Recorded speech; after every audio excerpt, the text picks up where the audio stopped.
The year is 1211. The world as the Chinese knew it was about to change forever, but they didn't know it yet. They couldn't have known. How could they? For centuries, the Jin dynasty had stood as an impenetrable fortress of civilization, a golden empire stretching across northern China with a population of over 50 million souls. Their armies were legendary, their walls unbreakable, their generals schooled in the ancient arts of war that had been refined over thousands of years. They looked out from their watchtowers at the vast steppes beyond and saw only barbarians, scattered tribes of nomads who lived in felt tents and followed their herds across endless grasslands. Primitive people, unsophisticated, no threat at all.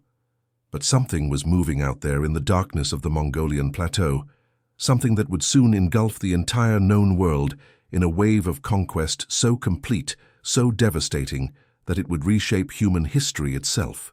And at the center of this gathering storm stood a man whose name would echo through the centuries as the embodiment of both military genius and existential terror.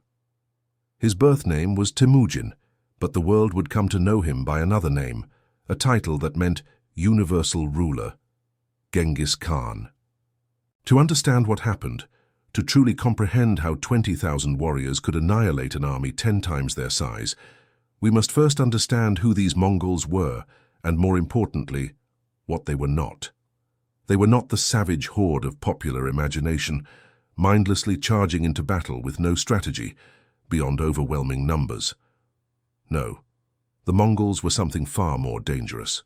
They were the culmination of centuries of steppe warfare, refined and perfected, under the iron will of perhaps the greatest military mind the world has ever known. Every aspect of their society, from birth to death, was designed to produce one thing: the perfect warrior. Imagine being born on the Mongolian steppe in the late 12th century. From the moment you could walk, you learned to ride. Not the casual riding of a farmer going to market, but riding as an extension of your own body. Mongol children could perform archery at full gallop before most could properly hold a conversation. They could sleep in the saddle, eat in the saddle, fight in the saddle. The horse was not a tool or a companion, it was part of them. Some Mongol warriors owned dozens of horses, rotating between them to keep their mounts fresh during campaigns that could cover 100 miles in a single day. And the bow. That simple curved piece of wood and sinew that became in Mongol hands the most lethal weapon system of the medieval world. The Mongol composite bow was a masterpiece of engineering, constructed from layers of horn, wood and sinew that gave it tremendous power despite its compact size. It could be used from horseback with devastating accuracy at ranges that European longbows would not match for another 2 centuries. Her skilled Mongol archer could loose arrows with such speed that contemporary accounts claimed the sky would darken with their volleys. They practiced constantly, from childhood until death, turning archery from a skill into an instinct. But weapons and riding skills alone don't create an empire. What set the Mongols apart was their organization. Under Genghis Khan's reforms, the entire army was structured with mathematical precision. The basic unit was the Arban, 10 men who lived, trained and fought together. 10 Arbans formed a jagun of 100 men, 10 jaguns formed a mingan of 1,000, and 10 mingans formed a tumen, the feared 10,000 that became the standard Mongol field army. This decimal system allowed for communication and coordination on a scale that other armies could barely imagine. Orders could flow from the Khan to the smallest unit with clarity and speed, allowing the Mongols to maneuver vast armies with the precision of a single warrior. Every man knew his place, his role, his duty. Loyalty was not to a lord or a piece of land, but to your brothers in arms and to the Khan himself. Genghis had risen from nothing, uniting the fractious Mongol tribes through a combination of military genius, political cunning, and an absolutely ruthless application of violence against those who opposed him. But he also introduced concepts that were revolutionary for the time. Promotion was based on merit, not birth. The son of a shepherd could rise to command thousands if he proved himself in battle. Religious tolerance was mandated. Technical skills were valued and preserved. Artisans and engineers from conquered peoples were integrated into the Mongol war machine rather than slaughtered. The Jin dynasty, meanwhile, represented everything the Mongols were not. Where the Mongols were mobile, the Jin were static. Where the Mongols were meritocratic, the Jin were rigidly hierarchical. Where the Mongols adapted and learned, the Jin relied on tradition. The Jin Empire had been founded in 1115 by the Jurchen people, who had themselves conquered northern China from the earlier Song dynasty. By 1211, they had become thoroughly Sinicized, adopting Chinese culture, Chinese administrative practices, Chinese military theory. Their army was massive, well-equipped, and organized according to principles that had served China for over 1,000 years. On paper, there was no contest. The Jin could field armies numbering in the hundreds of thousands. They had cavalry, infantry, siege weapons, everything an empire needed to defend itself. Their northern defenses included the Jin Great Wall, extensive fortifications that had been built and rebuilt over generations specifically to keep nomadic raiders at bay. They had fortified cities with massive walls, stockpiled supplies, trained generals who had studied the great military classics like Sun Tzu's Art of War. They looked at their defenses and felt secure. They had no idea what was coming. In the early years of the 13th century, Genghis Khan had completed the unification of the Mongol tribes and begun looking outward. The Jin dynasty had made a critical error some years earlier. They had demanded tribute from the Mongols, treating them as vassals. This might have worked with the divided tribes of the past, but now there was only one ruler on the steppe, and he bowed to no one. When Jin envoys arrived demanding that Genghis acknowledge Jin supremacy, he is said to have spat on the ground and asked why he should submit to a weakling. It was a declaration of war, though the Jin didn't quite realize it yet. What followed was not an invasion in the traditional sense. Genghis was too smart for that. He knew that charging headlong into Jin territory would be suicide, even for the Mongols. Instead, he began with reconnaissance. Mongol scouts, often disguised as merchants or travelers, penetrated deep into Jin territory, mapping roads, identifying fortifications, assessing troop strengths, noting supply depots. They learned everything about the enemy while revealing nothing about themselves. This intelligence gathering was as sophisticated as anything practiced by modern militaries, and it gave Genghis a complete picture of Jin defenses, strengths, and critically weaknesses. The Jin strategy was predictable because it was traditional. They would garrison their major cities and fortifications, maintain strong defensive lines, and use their numerical superiority to crush any Mongol force that dared to penetrate their territory. It was sound in theory, based on centuries of successful defense against nomadic raiders. But the Mongols were not raiders, and Genghis was not interested in plunder. He was interested in destruction. Total, complete destruction of the Jin dynasty as a political and military entity. In 1211, Genghis Khan moved. His army crossed into Jin territory not as a single massive force, but as multiple smaller forces, each moving with purpose and coordination. The Mongols avoided the heavily fortified positions, bypassing them entirely. This confused the Jin commanders. Weren't the Mongols supposed to attack the fortifications? Weren't they supposed to exhaust themselves against the walls? Instead, the Mongol Tumans swept through the countryside like a scythe through wheat, destroying everything in their path. Villages burned, crops were trampled. Any Jin military force foolish enough to give chase found itself drawn into carefully prepared ambushes or simply outrun by the faster Mongol cavalry. The Jin responded by mobilizing their field armies, massive forces of infantry and cavalry, that lumbered out from their fortified positions to confront the invaders. This was exactly what Genghis wanted. In the open field, the Mongols were supreme. But even here, they didn't fight the way the Jin expected. There would be no grand clash of armies, no heroic charges, no single decisive battle. Instead, the Mongols used their mobility to strike when and where they chose, withdrawing before superior forces could pin them down, constantly harassing, destroying supplies, disrupting communications. The psychological effect was devastating. Jin soldiers, trained to fight in formation, found themselves facing an enemy that refused to stand and fight. Mongol horse archers would appear from nowhere, loose volley after volley of arrows, and vanish before the Jin could respond. Heavy Jin cavalry, weighed down with armor, couldn't catch the lighter Mongol ponies. Jin infantry, excellent in defensive positions, were helpless in the open against mounted archers. Frustration mounted. The Jin Empire, which had seemed so secure, was being taken apart piece by piece. But Genghis knew that destroying field armies and ravaging the countryside wasn't enough. The Jin dynasty would survive as long as its fortified cities held out. And here we come to perhaps Genghis Khan's greatest strength, his ability to learn and adapt. The Mongols had no tradition of siege warfare. They were horsemen of the open steppe. Walls were foreign to them. But Genghis understood that to defeat the Jin he would need to take their cities. So he learned. He incorporated Chinese and Khitan siege engineers into his army. He studied siege techniques. He developed tactics specifically designed to overcome fortifications. The stage was being set for confrontations that would shock the world. The Jin dynasty, reeling from these initial invasions, pulled back its forces, consolidated its defenses, and prepared for what they thought would be a conventional war of attrition. They still had hundreds of thousands of soldiers. They still had their walls. They still had their cities. Surely, they thought, the Mongols would eventually overextend themselves, run out of supplies, and be forced to retreat back to the steppes. Surely this was just another nomadic raid, albeit a particularly severe one. They could not have been more wrong.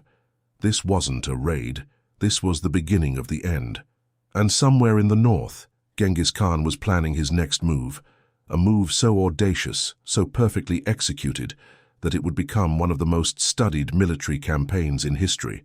An encounter was coming, a battle that would pit 20,000 Mongol warriors against a Jin army of over 200,000. On paper, it was laughable. In practice, it would become a masterclass in military tactics, a demonstration of what happens when genius meets arrogance, when mobility faces rigidity, when the future collides with the past. The day fear was born was approaching. The year is still 1211, and the Jin dynasty is bleeding. Not mortally, not yet, but bleeding nonetheless. Across the northern territories, smoke rises from 1,000 burning villages. Refugees stream southward, carrying tales of horror, of riders who appear like demons and vanish like ghosts, of arrows that fall like rain, of entire garrisons found dead, without a single Mongol casualty to show for it. The Jin court in Zhongdu, the capital we now know as Beijing, receives these reports with growing alarm. Something must be done. The emperor demands action. The generals promise victory. And in the military headquarters of the Jin Empire, a plan begins to take shape. This plan seems reasonable, even brilliant to those who conceived it. The Mongols, for all their speed and skill, are still just nomads. They have no supply lines, no logistics infrastructure, no siege equipment worth mentioning despite their recent attempts. Their strength is in raiding and hit-and-run tactics, but they cannot hold territory. They cannot sustain a prolonged campaign. So the Jin strategy becomes clear. Force them into a decisive battle. Gather an army so massive, so overwhelming in size, that even the legendary Mongol mobility cannot save them. Pin them down, surround them, and crush them with sheer numbers. It is the thinking of generals who have read their Sun Tzu, but have not truly understood it. The man chosen to lead this great army is a Jin general whose name has been lost to history, though his failure certainly has not. He is competent, experienced, a veteran of campaigns against the Song dynasty to the south and various steppe tribes to the north.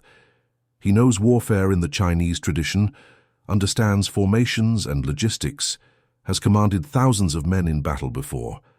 He is exactly the kind of general the Jin dynasty has produced for generations, and he is about to march into a trap so perfectly conceived, so elegantly executed, that military academies will study it for the next 800 years.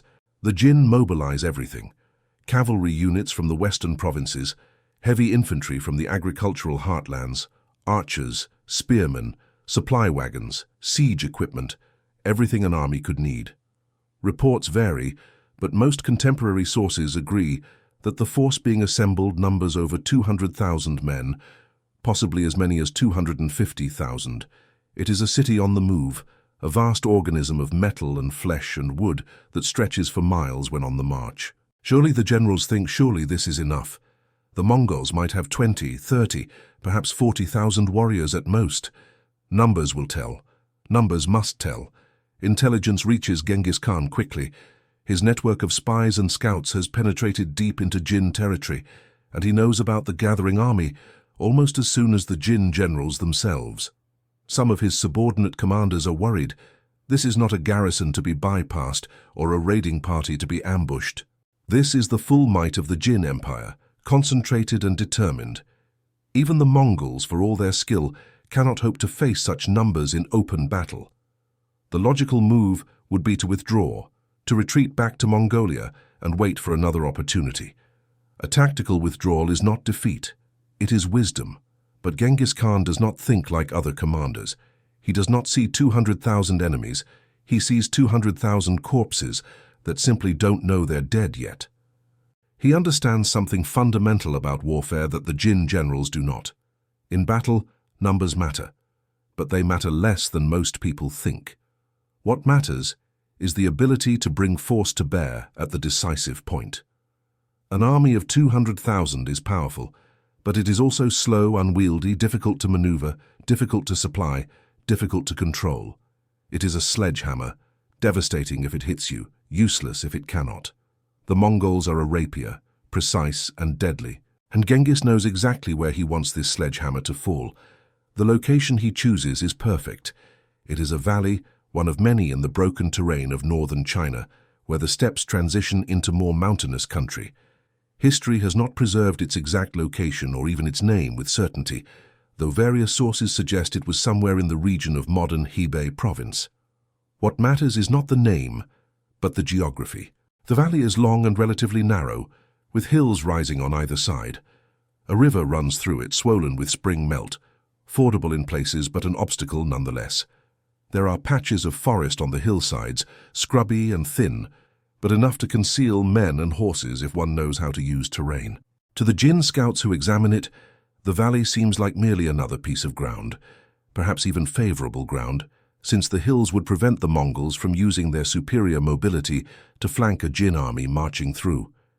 It is exactly the kind of terrain where massive infantry formations would have the advantage, where Mongol cavalry would be constrained. When these scouts report back to the Jin commanders, they describe the valley as suitable for the army's passage. No one suspects that they are looking at a killing ground. Genghis deploys his forces with characteristic precision. He does not have 200,000 men, or even half that. The sources are unclear about exact numbers, but most historians estimate that the Mongol force present at what would become known as the Battle of Badger's Mouth, or by some accounts the Yehuling Valley engagement, numbered between 15 and 25,000 warriors. Let us take a middle estimate, 20,000. 20,000 against over 200,000, 10-to-1 odds, impossible odds. Unless you are the Mongols. The deployment is masterful. The majority of the Mongol force is hidden in the forests on the hillsides, divided into multiple units with specific orders. These are not mere raiders told to attack at will. Each commander knows exactly what is expected, exactly when to move, exactly what the signal will be. Mongol discipline is absolute. A Mongol warrior could remain hidden and silent for hours, even days if necessary, waiting for the moment to strike. Meanwhile, a smaller force, perhaps 3,000 or 4,000 riders, positions itself at the far end of the valley, visible, provocative, an apparent Mongol army caught in an unfavorable position. The Jin army approaches.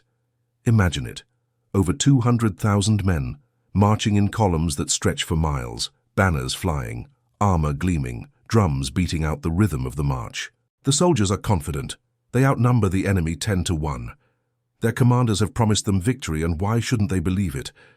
They are the army of the Jin dynasty, inheritors of a military tradition stretching back thousands of years. They have crushed rebellions, conquered kingdoms, defended their empire against all comers. These Mongol barbarians, skilled as they might be, are just the latest in a long line of steppe tribes that have challenged China and been defeated. The forward scouts report contact. There are Mongols ahead in the valley, apparently trying to withdraw. Not many of them, perhaps a few thousand, certainly nothing like the main Mongol force. The Jin commanders make a decision that seems entirely reasonable. Pursue and destroy this force before it can escape and reunite with the main Mongol army. The orders go out, and the great Jin army begins to enter the valley. The leading elements are cavalry, ready to chase down the fleeing Mongols.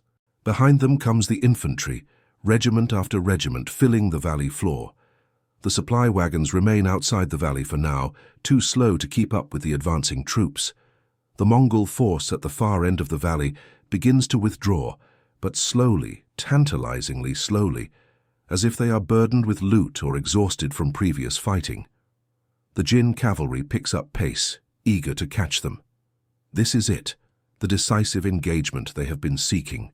Pin down this Mongol force, destroy it, and the invasion will collapse. The infantry quickens its pace, trying to keep up, spreading out across the valley floor. Unit cohesion begins to suffer as faster units pull ahead and slower ones fall behind. The perfect Jin formations start to become ragged, and still the Mongols on the hillsides do not move. They watch as the Jin army pours into the valley like water into a bowl, filling it from end to end. Thousands of men, then tens of thousands, then over 100,000, compressed into a space perhaps a few miles long and a few hundred yards wide. The Jin cavalry at the front is now far ahead of the main body, strung out in pursuit. The infantry is a dense mass of humanity, packed shoulder to shoulder, the rear elements still entering the valley while the front has already traveled its length. Genghis Khan gives the signal. It might have been a horn, or a raised banner, or simply a shout that carries from hill to hill. Whatever form it takes, the effect is instantaneous.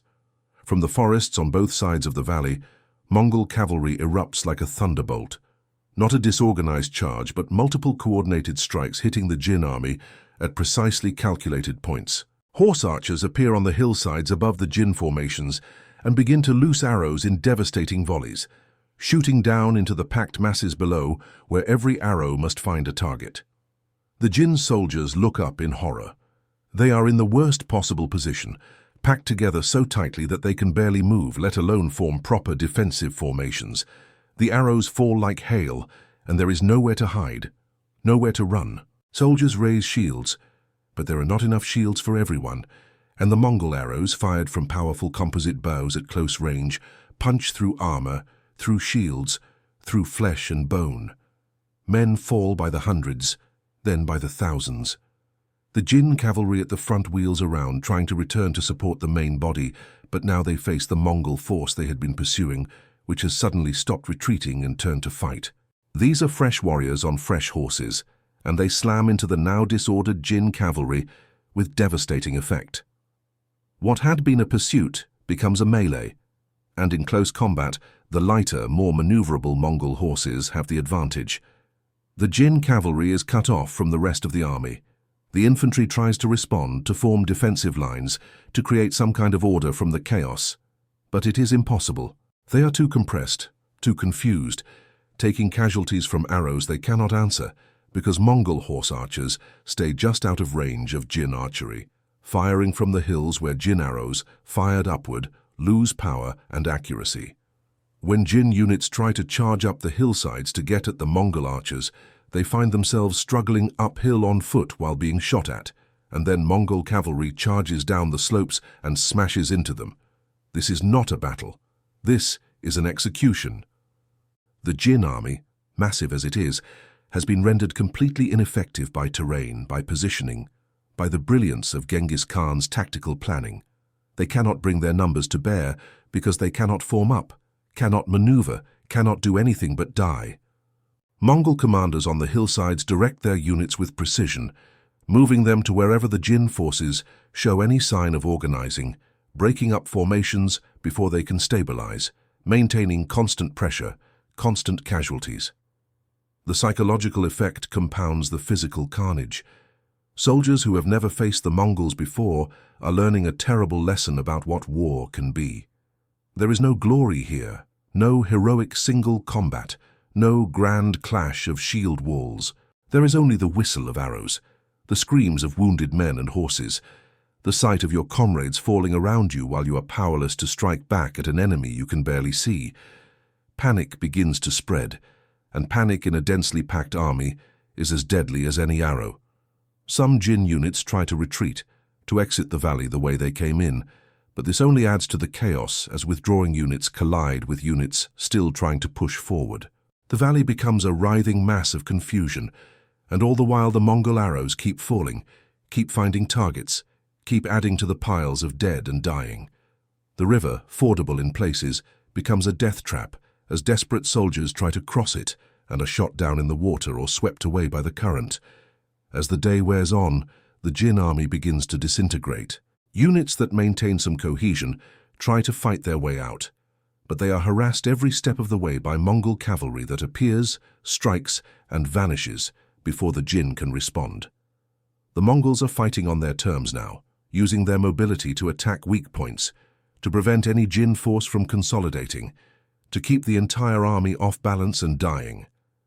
Hours pass. The sun begins to set, and still the killing continues. When darkness finally falls, the Mongols withdraw to their camps, but even now they do not give the Jin army peace. Throughout the night, Mongol archers harry the Jin positions, shooting arrows into campfires, preventing the enemy from resting or reorganizing.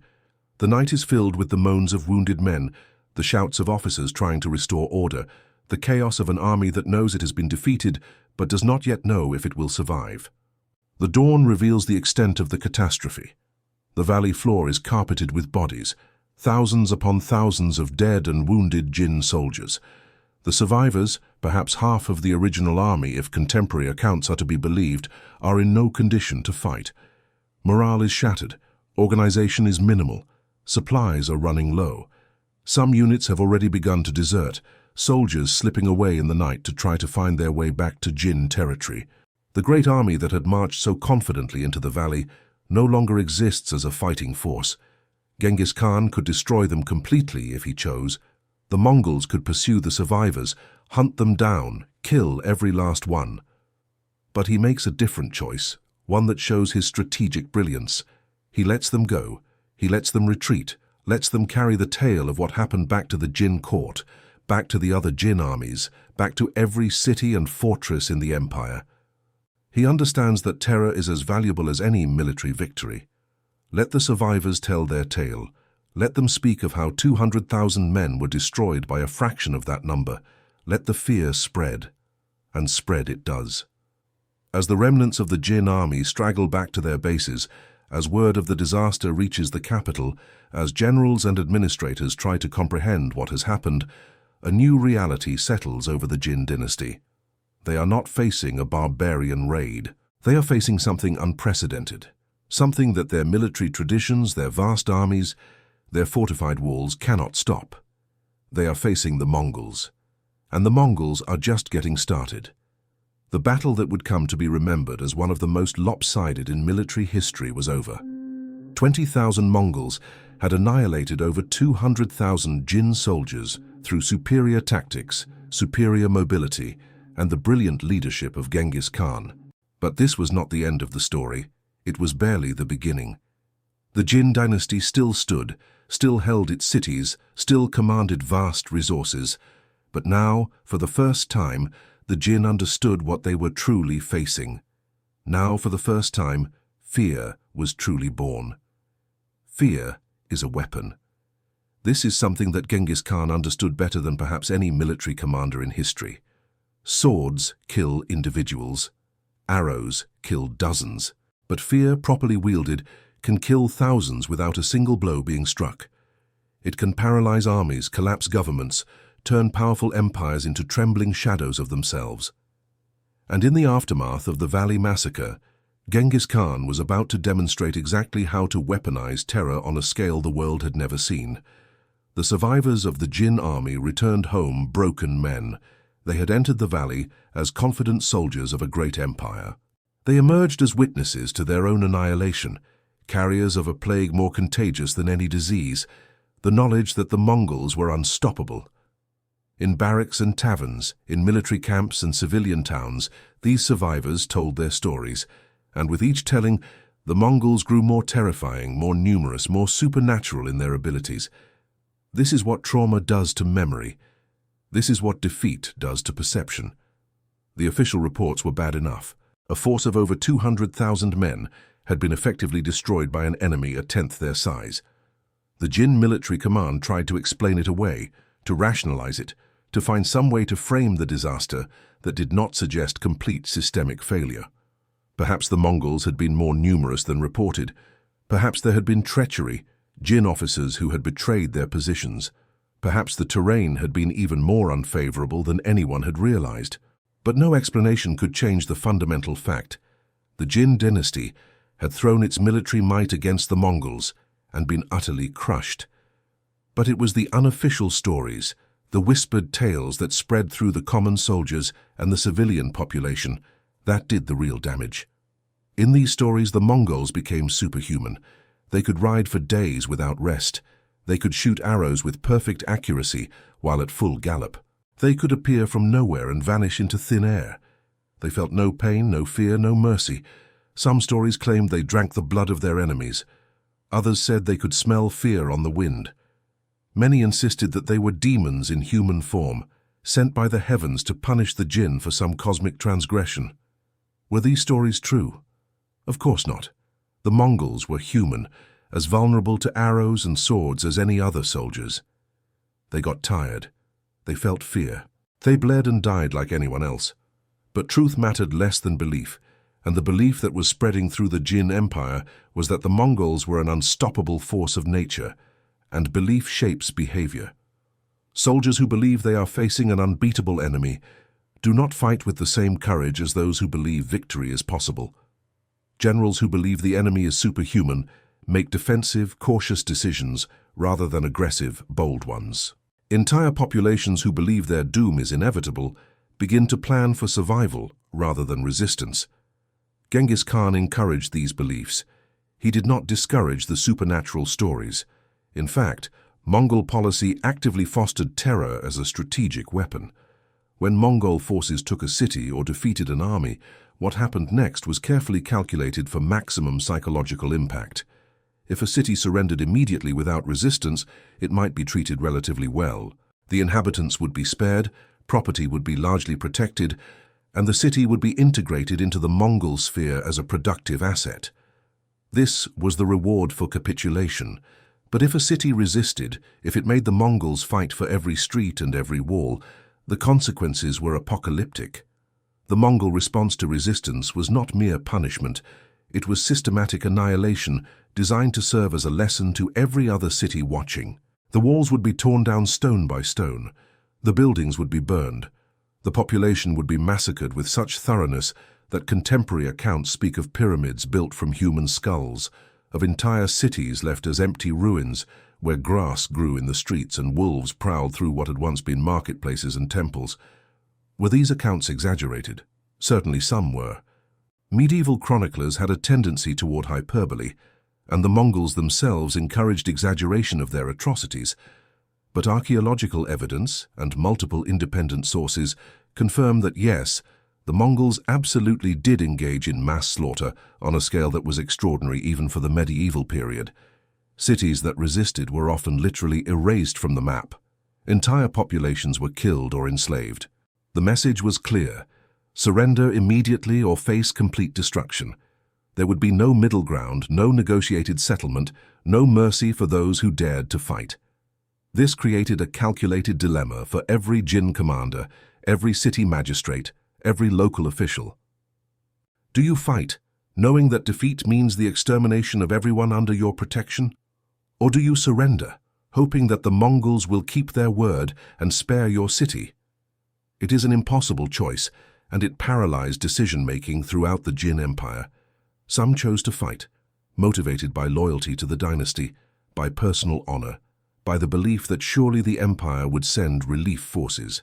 These cities bought time with their lives, slowing the Mongol advance, but ultimately being destroyed so completely that even their names were sometimes forgotten. Others chose to surrender. These pragmatic, or perhaps simply terrified officials opened their gates to the Mongols, handed over their weapons and hoped for the best. Some were fortunate and found the Mongols relatively benign conquerors, content to extract tribute and move on. Others discovered too late that Mongol promises were sometimes as deadly as Mongol threats, that categories like collaborator and enemy were fluid in the Mongol worldview. that today's protected client could become tomorrow's example of what happens to those who displease the Khan. The psychological warfare extended to the battlefield itself. Mongol armies would sometimes arrange the bodies of slain enemies in elaborate displays visible from miles away. They would drive refugees towards cities they were about to attack, creating humanitarian crises that drained resources and lowered morale. They would spread false information about their numbers, their location, their intentions, creating uncertainty and paranoia among Jin commanders. Multiple sources describe Mongols tying branches to their horses' tails and riding in circles to create massive dust clouds, giving the impression of armies far larger than their actual size. But perhaps the most psychologically devastating Mongol tactic was the use of captured enemies in siege warfare. When the Mongols besieged a city, they would often force prisoners taken from previous conquests to fill in moats, to build siege ramps, to carry out the most dangerous tasks of the siege. These prisoners were essentially human shields and slave labor combined, and their use created an impossible moral dilemma for the defenders. Do you kill your own countrymen who are being forced to aid the enemy, or do you hold your fire and allow the siege works to be completed? Either choice leads to demoralization and eventual defeat. The Jin court watched this psychological disintegration with growing horror. Reports flooded in from across the northern provinces. Cities were falling, armies were being defeated, populations were fleeing southward. The economy was collapsing as trade routes were cut, and agricultural regions were devastated. Tax revenue was plummeting, even as military expenses skyrocketed. The empire was bleeding from 1,000 wounds, and there seemed to be no way to stop it. The Jin emperor, the Jiangzong emperor who had ruled since 1189, had died in 1208, before the Mongol invasion reached its full intensity. His successor, Emperor Wei Wang, inherited an empire already in crisis, and watched it deteriorate further despite every effort to save it. The Jin tried everything. They mobilized new armies, stripping the southern border defenses to concentrate forces against the Mongol threat. They improved fortifications, building new walls and strengthening old ones. They attempted diplomacy, sending envoys to negotiate with Genghis Khan, offering tribute, territorial concessions, anything to make the invasion stop.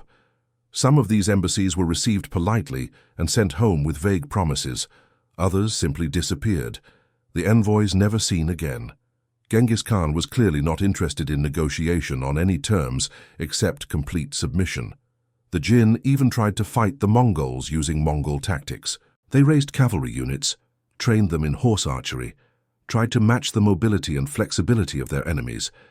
But this was like trying to learn a language in weeks when your opponent has spoken it since birth. Jin cavalry, even when well trained, could not match the skill of warriors who had spent their entire lives on horseback. Jin horse archers were competent, but they were not Mongols, and in the fluid cavalry battles that characterized this war, competent was not good enough. Meanwhile, the psychological pressure continued to build. Mongol raiding parties penetrated deep into Jin territory, sometimes getting within sight of the capital itself before withdrawing. These raids served no obvious military purpose. There were no strategic targets destroyed, no major battles fought. They were purely psychological operations designed to demonstrate that nowhere in the Jin Empire was truly safe, that the Mongols could strike anywhere, any time they chose. The raids created panic in the capital and undermined faith in the government's ability to provide security. The Jin population began to fracture. Some blamed the military for the defeats, claiming that the generals were incompetent or corrupt.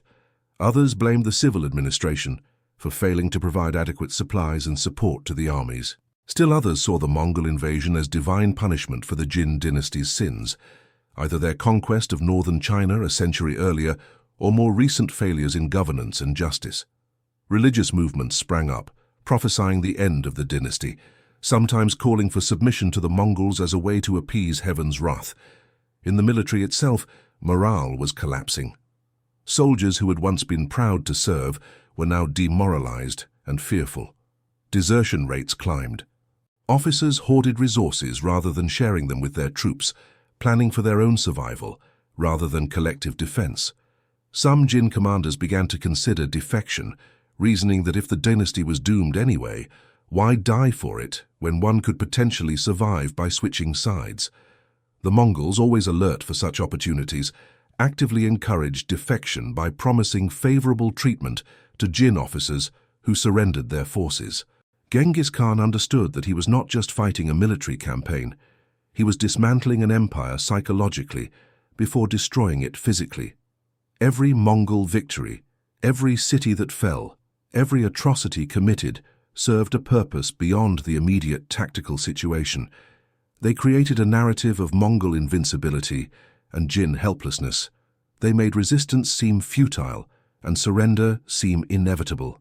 They turned the Jin dynasty's own size against it, because the larger the empire, the more cities there were to potentially fall, the more populations there were to potentially panic, the more difficult it became to maintain control and cohesion.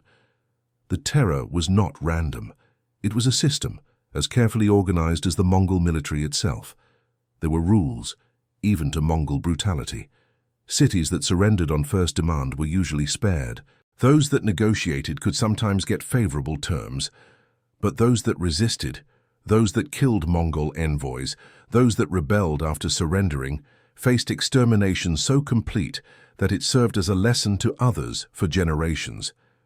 The Mongols were teaching the world a simple equation: cooperation equals survival, resistance equals annihilation. Choose wisely.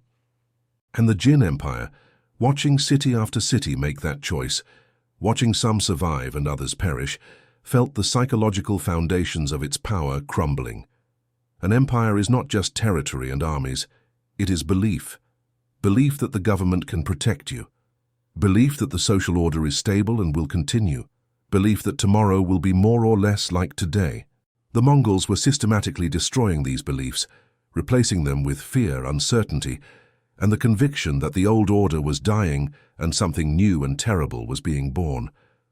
By 1213, just 2 years after the major Mongol offensive began, the Jin Empire was in a state of psychological collapse, even in areas that had not yet seen direct Mongol attack. The economy was in ruins. Trade had ceased. Agricultural production had dropped dramatically as farmers fled their lands or were killed. The government was running out of money to pay its soldiers, which further undermined military effectiveness and loyalty. Inflation was rampant as the government debased the currency to pay for the war. Food prices soared, creating hardship even in areas far from the fighting. The capital, Zhongdu, swelled with refugees, straining resources, and creating sanitation nightmares that led to disease outbreaks. The Jin court, isolated in the capital, increasingly lost touch with reality, issuing optimistic proclamations about imminent victory, even as the military situation continued to deteriorate. Some officials advocated for abandoning the north entirely and retreating to the south, where the Song dynasty had held out for decades against the Jurchens themselves. Others insisted on fighting to the last, maintaining that the dynasty's honor demanded resistance no matter the cost. And through it all, the psychological pressure continued. Mongol armies appeared and disappeared like ghosts. Mongol agents spread rumors and disinformation. Mongol atrocities, real and imagined, were described in ever more lurid detail. The name Genghis Khan became synonymous with death itself, a dark force that could not be reasoned with, could not be defeated, could only be submitted to or fled from. This was the goal, the ultimate expression of terror as a weapon, not just to defeat the Jin dynasty militarily, but to break its will so completely that resistance became unthinkable. In the camps of the Mongol army, Genghis Khan watched the psychological disintegration of his enemy with satisfaction. He had predicted this. He had planned for this. He understood that the human mind is as vulnerable to attack as the human body, perhaps more so. A wounded soldier can still fight if his spirit is strong, but a terrified soldier, even if unwounded, is useless. And an entire empire of terrified people is already defeated, even if the actual conquest takes years to complete. The day fear was born had rippled outward from that valley where 20,000 Mongols destroyed 200,000 Jin soldiers. It had spread through the Jin Empire like a contagion, infecting soldier and civilian alike, with the knowledge that something unprecedented was happening, that the old rules no longer applied, that safety and security were illusions that could be shattered at any moment by men on horseback carrying composite bows. This fear would outlast the Jin dynasty itself. It would spread beyond China, into Central Asia, into the Middle East, into Europe. Wherever the Mongols went, fear went before them, and in many cases that fear was deadlier than any arrow. But psychological warfare, effective as it was, could not conquer an empire alone. Cities still had to be taken. Armies still had to be defeated. Territory still had to be controlled. The Jin dynasty, for all its terror and demoralization, still existed, still fielded armies, still held fortified positions. The psychological campaign had been devastatingly successful, but now came the hard part, translating that psychological advantage into actual conquest. And that meant sieges. That meant taking the great walled cities of northern China. That meant facing fortifications that had been built to withstand exactly this kind of nomadic invasion. The war was far from over. In fact, in many ways, it was just beginning. There is a saying in Chinese military philosophy, the strong city need not fear the fierce warrior. For thousands of years this had proven true. The great walls of China, both the famous Great Wall in the north and the countless fortified cities scattered across the empire, had served as the ultimate defense against nomadic invasions. The steppe peoples might be fierce, might be skilled at cavalry warfare, might even win battles in the open field, but they would break themselves against stone walls and organized defenses. Cities could wait out nomadic armies, secure in the knowledge that horsemen from the steppes had no talent for siege warfare, no patience for prolonged operations, no ability to take a well-defended position. This had been true for centuries. This had been the bedrock of Chinese defensive strategy. Genghis Khan was about to prove that the old rules no longer applied. The year is 1213, and the Mongol conquest of the Jin dynasty is entering a new and even more terrifying phase. The field armies have been broken. The psychological war has been won. Now comes the systematic reduction of Jin fortifications, and the world is about to learn that the Mongols are not just horsemen. They are problem solvers. They are adapters, and they are willing to learn any skill, master any technique, if it helps them achieve their goal of total conquest. The key to understanding Mongol siege warfare is understanding that they approached it like they approached everything else, pragmatically and without ego. The Mongols had no tradition of building or attacking fortifications. The steppe had no cities, no walls, nothing that would teach them siegecraft. A proud people might have seen this as a limitation, something that defined what they could and could not do. Genghis Khan saw it as merely a skill to be acquired, like archery or horsemanship, and he set about acquiring it with the same systematic thoroughness he brought to everything else. The first step was recruitment.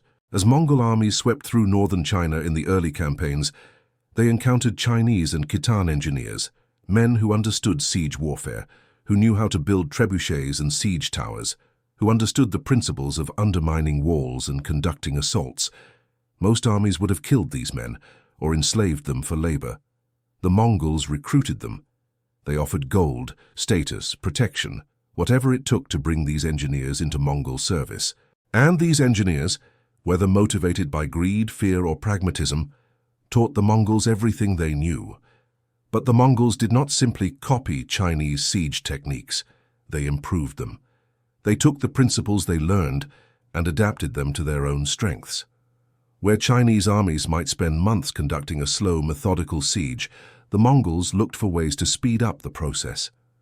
Where traditional siege warfare relied on large numbers of infantry to storm walls, the Mongols found ways to use their cavalry advantage, even in siege situations. They were learning, yes, but they were also innovating, creating a hybrid form of warfare that combined steppe mobility with Chinese engineering in ways that neither culture had imagined before. The siege of Fengzhou in 1211 demonstrated these new capabilities. Fengzhou was a moderately sized city with strong walls, adequate supplies, and a garrison that was prepared to hold out for months if necessary. The Jin defenders watched the Mongol army approach with grim determination. They had heard the stories about field battles, but this was different. This was a siege, and sieges were something the Chinese understood. They had supplies, they had walls, they had time. The Mongols, they believed, would eventually give up and move on to easier targets. The Mongol response shocked them. Instead of surrounding the city and settling in for a long blockade, the Mongols immediately began constructing siege equipment.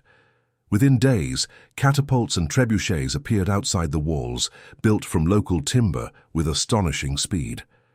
These were not crude devices but sophisticated siege engines, clearly designed by men who understood engineering principles. The bombardment began, and the defenders realized with horror that the Mongols were not going to wait them out. They were going to break the walls. But the bombardment was just the beginning. While the siege engines hammered away at the fortifications, Mongol units raided the surrounding countryside with systematic thoroughness, destroying crops, burning villages, and driving refugees toward the city. This served multiple purposes. It denied supplies to the garrison, created a humanitarian crisis inside the walls that strained resources, and demonstrated to everyone watching that the Mongols controlled the territory around the city absolutely. Anyone who might have brought relief or supplies to the defenders was killed or driven off. The psychological pressure was carefully calibrated. Mongol heralds approached the walls under flags of truce and offered terms. Surrender now and the population will be spared. The city will be incorporated into the Mongol sphere peacefully. Life will continue. Resist, and when the walls fall, everyone dies. The city magistrates refused, trusting in their defenses. It was a fatal mistake.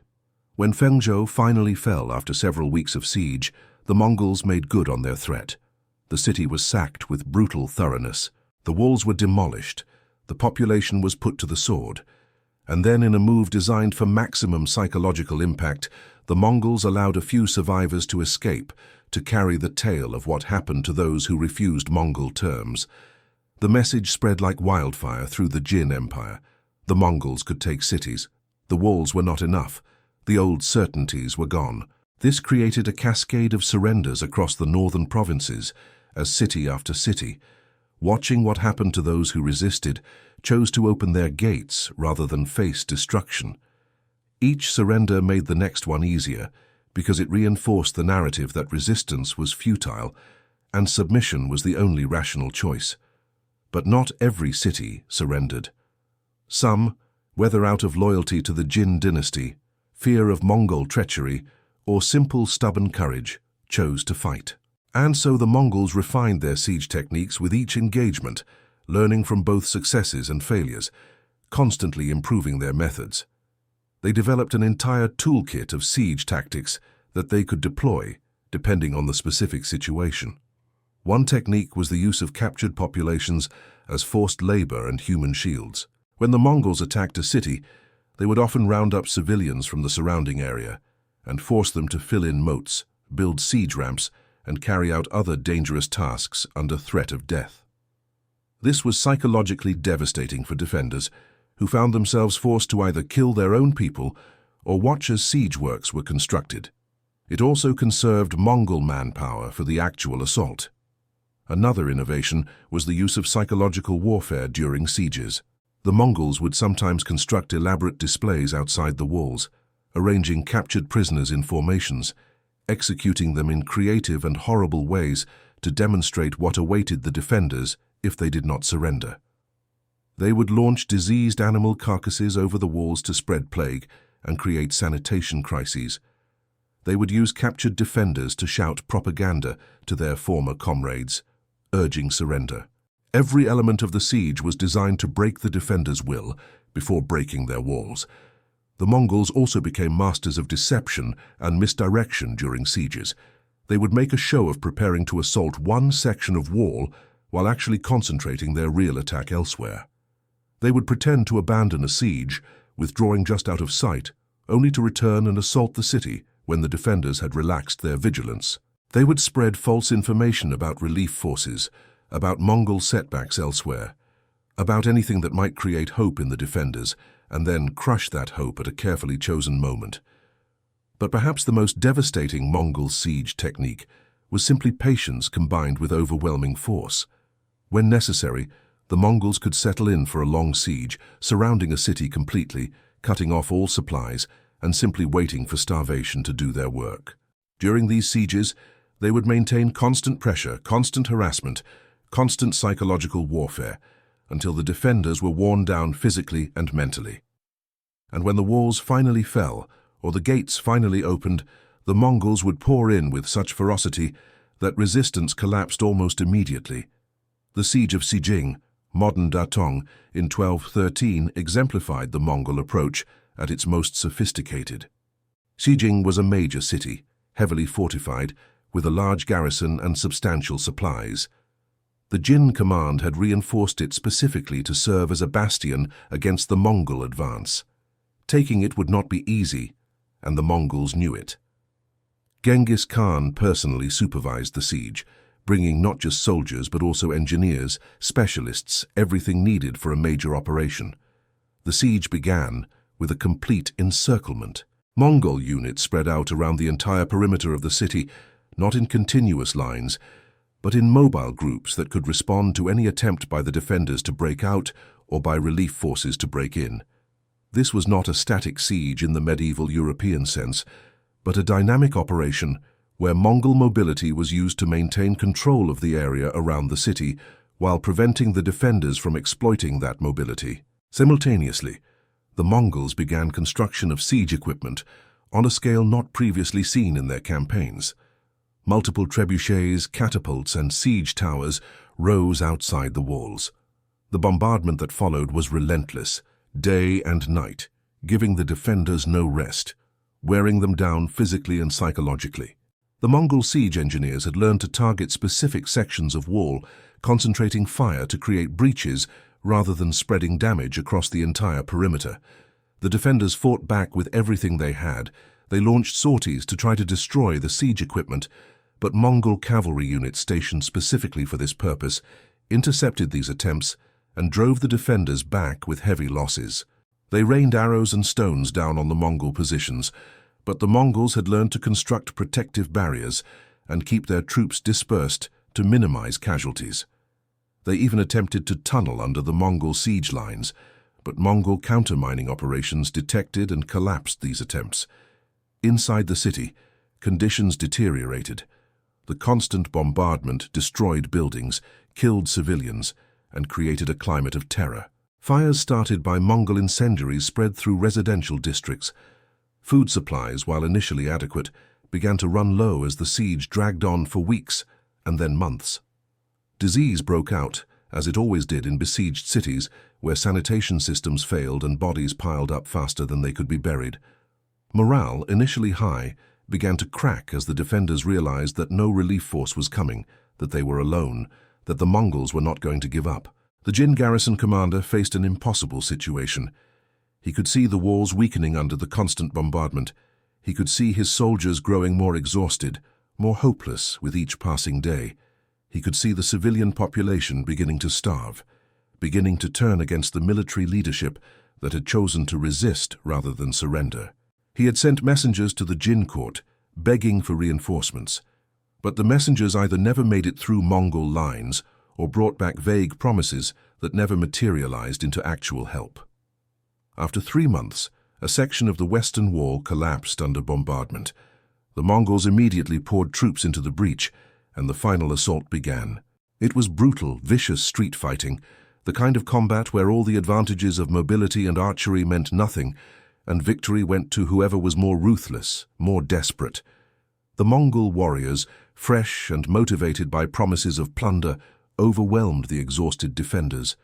Within a day, the city had fallen. What happened next became another lesson for the Jin Empire. Because Xijing had resisted for so long, had caused such Mongol casualties, the retribution was severe. The city was systematically looted and then burned. The population was massacred, with the same thoroughness that had been applied to other resistant cities. The walls were demolished so completely that the city could never again serve as a fortress. When it was over, Xijing existed only as a burned ruin and a warning to others. But here is where Genghis Khan's strategic brilliance became apparent once again. After the fall of Xijing, he made a point of accepting the surrender of the next several cities that offered to capitulate, and he treated them relatively well. This demonstrated that Mongol promises could be trusted, that surrender really did mean survival. It created a pattern. resist and die, surrender and live. The choice was clear, and increasingly, Jin cities chose life. By late 1213, dozens of cities across northern China had fallen to the Mongols, some after prolonged sieges, others through immediate surrender. The Jin dynasty's defensive infrastructure, built up over generations, was being systematically dismantled. And with each fallen city, the Mongols captured more siege equipment, more engineers, more supplies, making subsequent sieges easier and faster. They were building momentum, and nothing the Jin could do seemed able to stop it. The Jin court tried to respond. They sent orders for garrisons to hold out, promising relief that never came. They tried to negotiate with Genghis Khan, offering massive tribute payments if he would just stop the conquest. They attempted to raise new armies to break the sieges and relieve the beleaguered cities. But every effort failed because the fundamental problem remained. The Mongols had learned how to overcome the one advantage that had always protected sedentary civilizations from nomadic invasions. They had learned how to take cities. This was unprecedented in the history of steppe warfare. Previous nomadic confederations, the Xiongnu, the Turks, the Khitans, all had been formidable in the open field, but ultimately limited by their inability to conduct effective siege operations.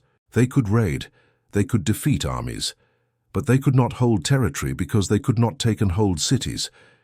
Genghis Khan had broken through this limitation, and in doing so, he had transformed the Mongols from raiders into conquerors, from a temporary threat into an existential danger. The psychological impact of watching the walls come down cannot be overstated. Walls were not just physical structures, they were symbols of civilization itself, of the permanence and superiority of settled agricultural societies over nomadic pastoralists. When the walls fell, when cities that had stood for centuries were reduced to rubble by men who supposedly knew only how to ride horses and shoot arrows, it shattered fundamental assumptions about how the world worked.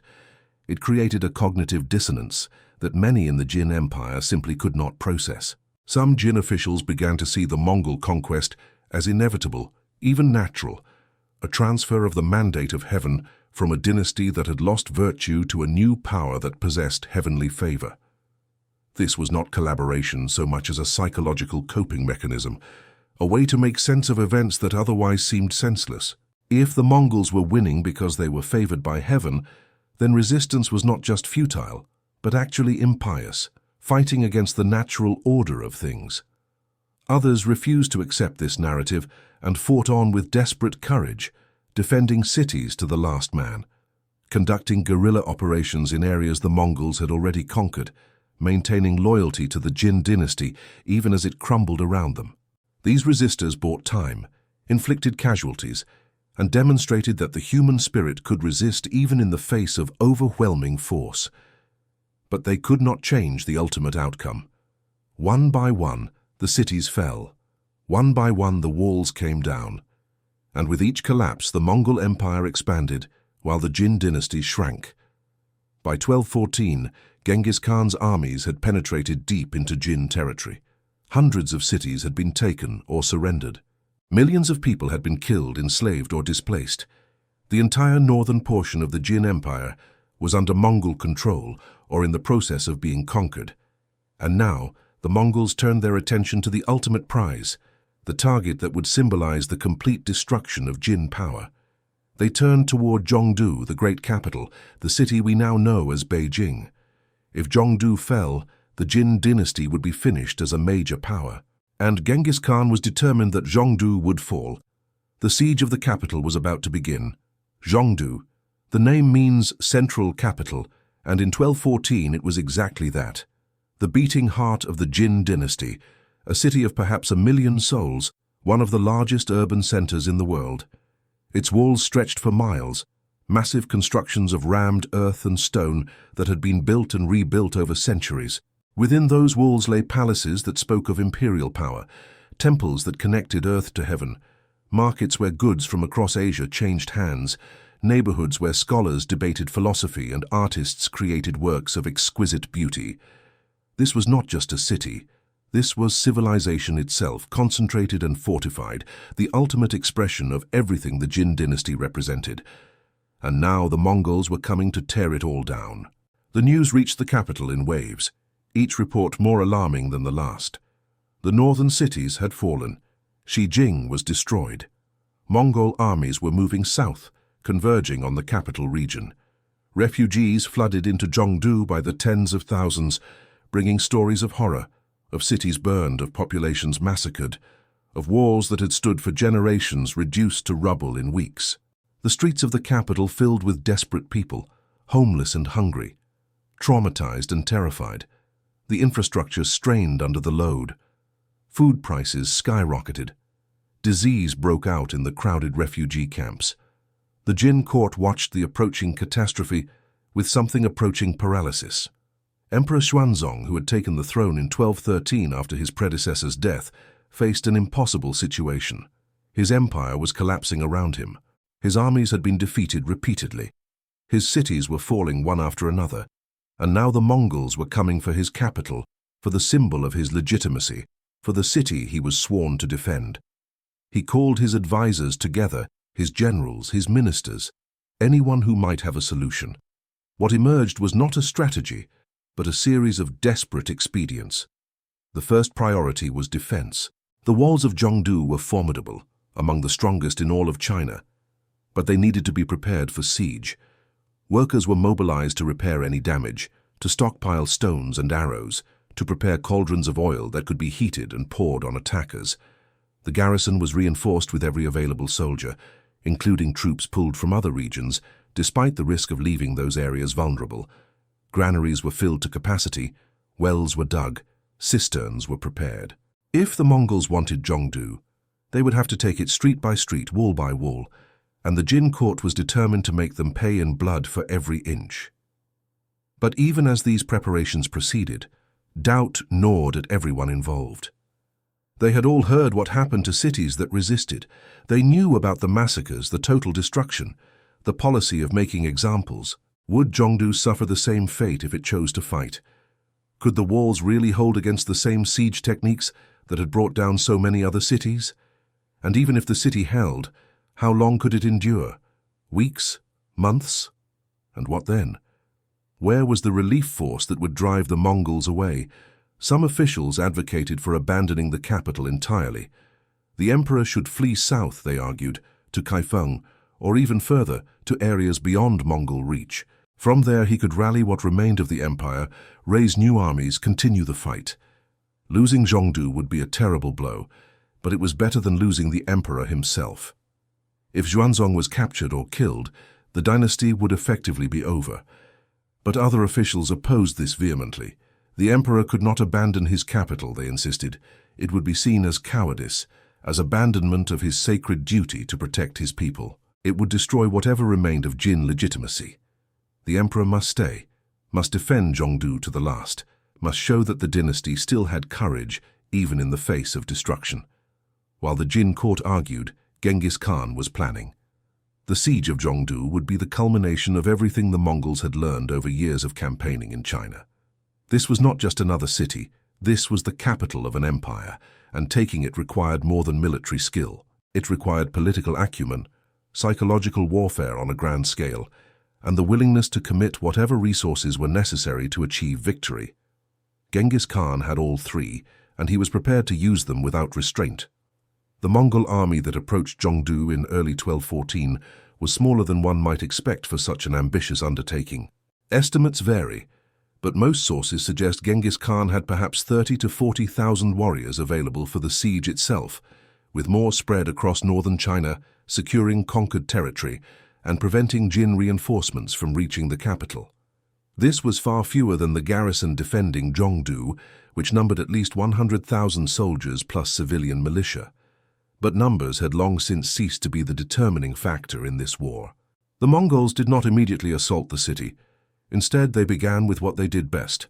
They surrounded it, cut it off, and began to squeeze. Mongol cavalry units spread out around the entire perimeter of Zhongdu's massive walls, not in static siege lines but in mobile groups that could respond to any movement. Any Jin force that tried to leave was harried and driven back. Any supply convoy that tried to enter was intercepted and destroyed or captured. Within days, Zhongdu was completely isolated, an island of Jin control in a sea of Mongol domination. Then came the psychological assault. Genghis Khan sent envoys to the walls under flags of truce, bearing offers and threats in equal measure. The message was simple: surrender now, acknowledge Mongol supremacy, pay tribute, and the city would be spared. The emperor could remain on his throne as a Mongol vassal. The population would be unharmed. Life could continue, just under new management. Resist and Zhongdu would suffer the same fate as every other city that had defied the Mongols. The walls would be breached, the city would be sacked, the population would be slaughtered, and the capital would become a monument to the price of resistance. The Jin court rejected these terms. How could they not?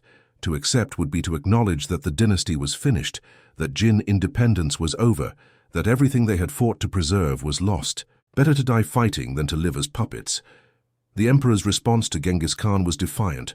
Zhongdu would never surrender, the Jin dynasty would never bow to barbarian demands, and the Mongols would break themselves against the walls of the capital, just as so many invaders had broken themselves before. It was a brave speech. It was also a death sentence for hundreds of thousands of people. Genghis Khan received the Jin response with what contemporary accounts describe as cold satisfaction. He had expected rejection, perhaps even wanted it. A surrendered capital would have been useful, but a destroyed capital would be a lesson that would echo across Asia for generations. Very well, the Khan declared. Zhongdu had made its choice. Now it would face the consequences.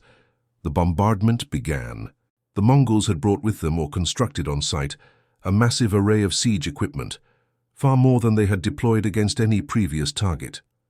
Dozens of trebuchets and catapults surrounded the city, positioned to fire at different sections of wall simultaneously. The bombardment was relentless day and night, the constant thunder of stones striking walls, the crash of buildings collapsing inside the city, the screams of people caught in the destruction. The defenders tried to respond, shooting arrows at the siege crews, launching their own projectiles at the Mongol positions, but they were outmatched in both quantity and quality of equipment. Inside Zhongdu, the siege transformed daily life into a nightmare. The wealthy retreated to their compounds, hoarding food and trying to maintain some semblance of normalcy. The poor crowded together in whatever shelter they could find, competing for increasingly scarce resources. The refugees who had flooded into the city before the siege now became a liability, consuming food and water without contributing to the defense. Some officials suggested expelling them, driving them out of the gates to reduce the burden on supplies, but this was rejected as both impractical and inhuman. Where would they go? The Mongols surrounded the city. Expulsion meant death. As weeks turned into months, conditions inside the capital deteriorated. The initial food stockpiles, while substantial, began to run low. Rationing was implemented, but this only slowed the inevitable. The daily ration decreased from adequate to insufficient to starvation level. People began to eat things that would have been unthinkable before the siege. Rats, insects, leather, even sawdust mixed with whatever grain could be found to make it go further. The wealthy, with their private stockpiles, fared better than the poor, creating resentment and social tension that threatened to explode into violence. Disease followed hunger, as it always does. Plague broke out in the crowded districts where the refugees were concentrated. Dysentery spread through areas where sanitation systems had failed. Bodies piled up faster than they could be buried, creating health hazards and destroying morale. The defenders on the walls, already weakened by insufficient food, now had to contend with illness as well. Garrison strength began to drop, not from Mongol action, but from disease and starvation. The psychological pressure was immense. The Mongols made sure that the defenders could see what awaited them. Captured Jin soldiers were executed within sight of the walls, elaborate displays of cruelty designed to terrify those watching. Mongol heralds would approach the walls daily, shouting offers of mercy for deserters, promising food and safety to anyone who would open a gate or reveal a weakness in the defenses. Some soldiers, driven by hunger or fear or simple despair, did desert, lowering themselves from the walls at night and fleeing to the Mongol lines. Some were accepted and given the promised food. Others were executed anyway, their bodies left where the defenders could see them, a reminder that Mongol promises were not always reliable. Inside the palace, Emperor Xuanzong watched his capital dying and faced a terrible truth. Zhongdu could not hold. The walls might endure for months more, but the population could not. Starvation would kill the city more surely than any Mongol assault. His advisors presented him with increasingly desperate options. Send a sortie to break through the Mongol lines and bring back supplies. Impossible. The Mongols were too strong, too mobile, too well positioned. Negotiate with Genghis Khan for better terms? On what basis? The Jin position had only weakened since the initial offers were rejected. Fight to the last? That meant the death of everyone in the capital, including the emperor himself. There was one other option, the one that had been proposed months earlier and rejected as cowardly. The emperor could flee. A small group moving fast and secretly might be able to break through the Mongol lines and escape south. The emperor could establish a new capital in Kaifeng, rally what remained of the empire, continue the dynasty even if Zhongdu fell. It would mean abandoning hundreds of thousands of his subjects to whatever fate the Mongols decreed, but it would preserve the imperial line, maintain the possibility of eventual resistance or even revenge. The decision was agonizing, but in the end pragmatism won over honor. In the spring of 1214, as the siege entered its third month, Emperor Xuanzong made preparations to flee his capital. A small group of trusted officials and guards was assembled. Routes were planned.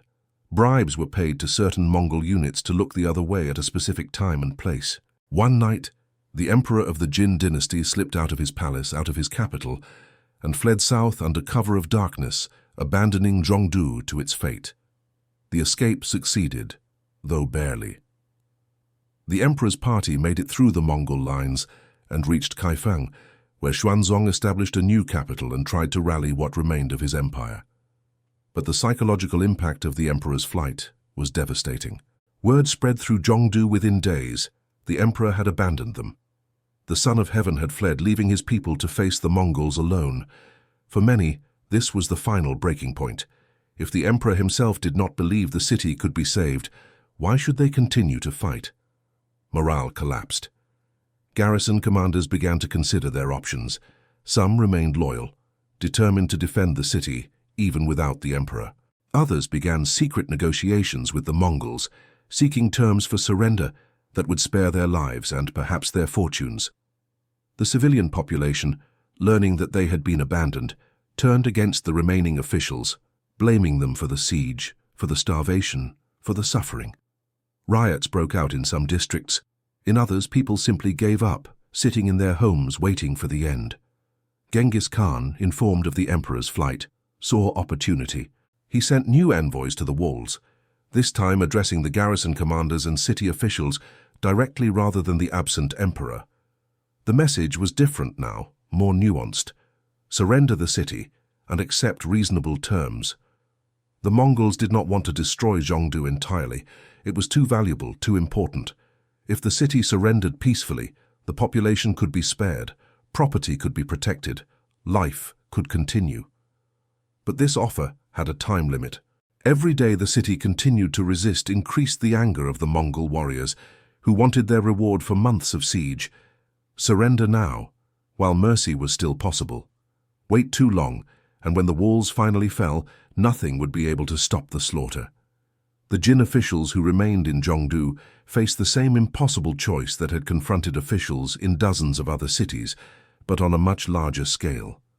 The difference was that now they knew with absolute certainty what both options meant.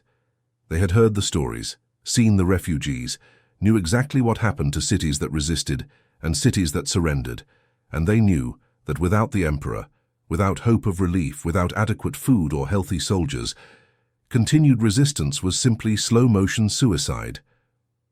The debates were heated, sometimes violent. Some officials argued that honor demanded resistance to the last, that surrender was betrayal, that they had a duty to the dynasty even if the emperor had fled.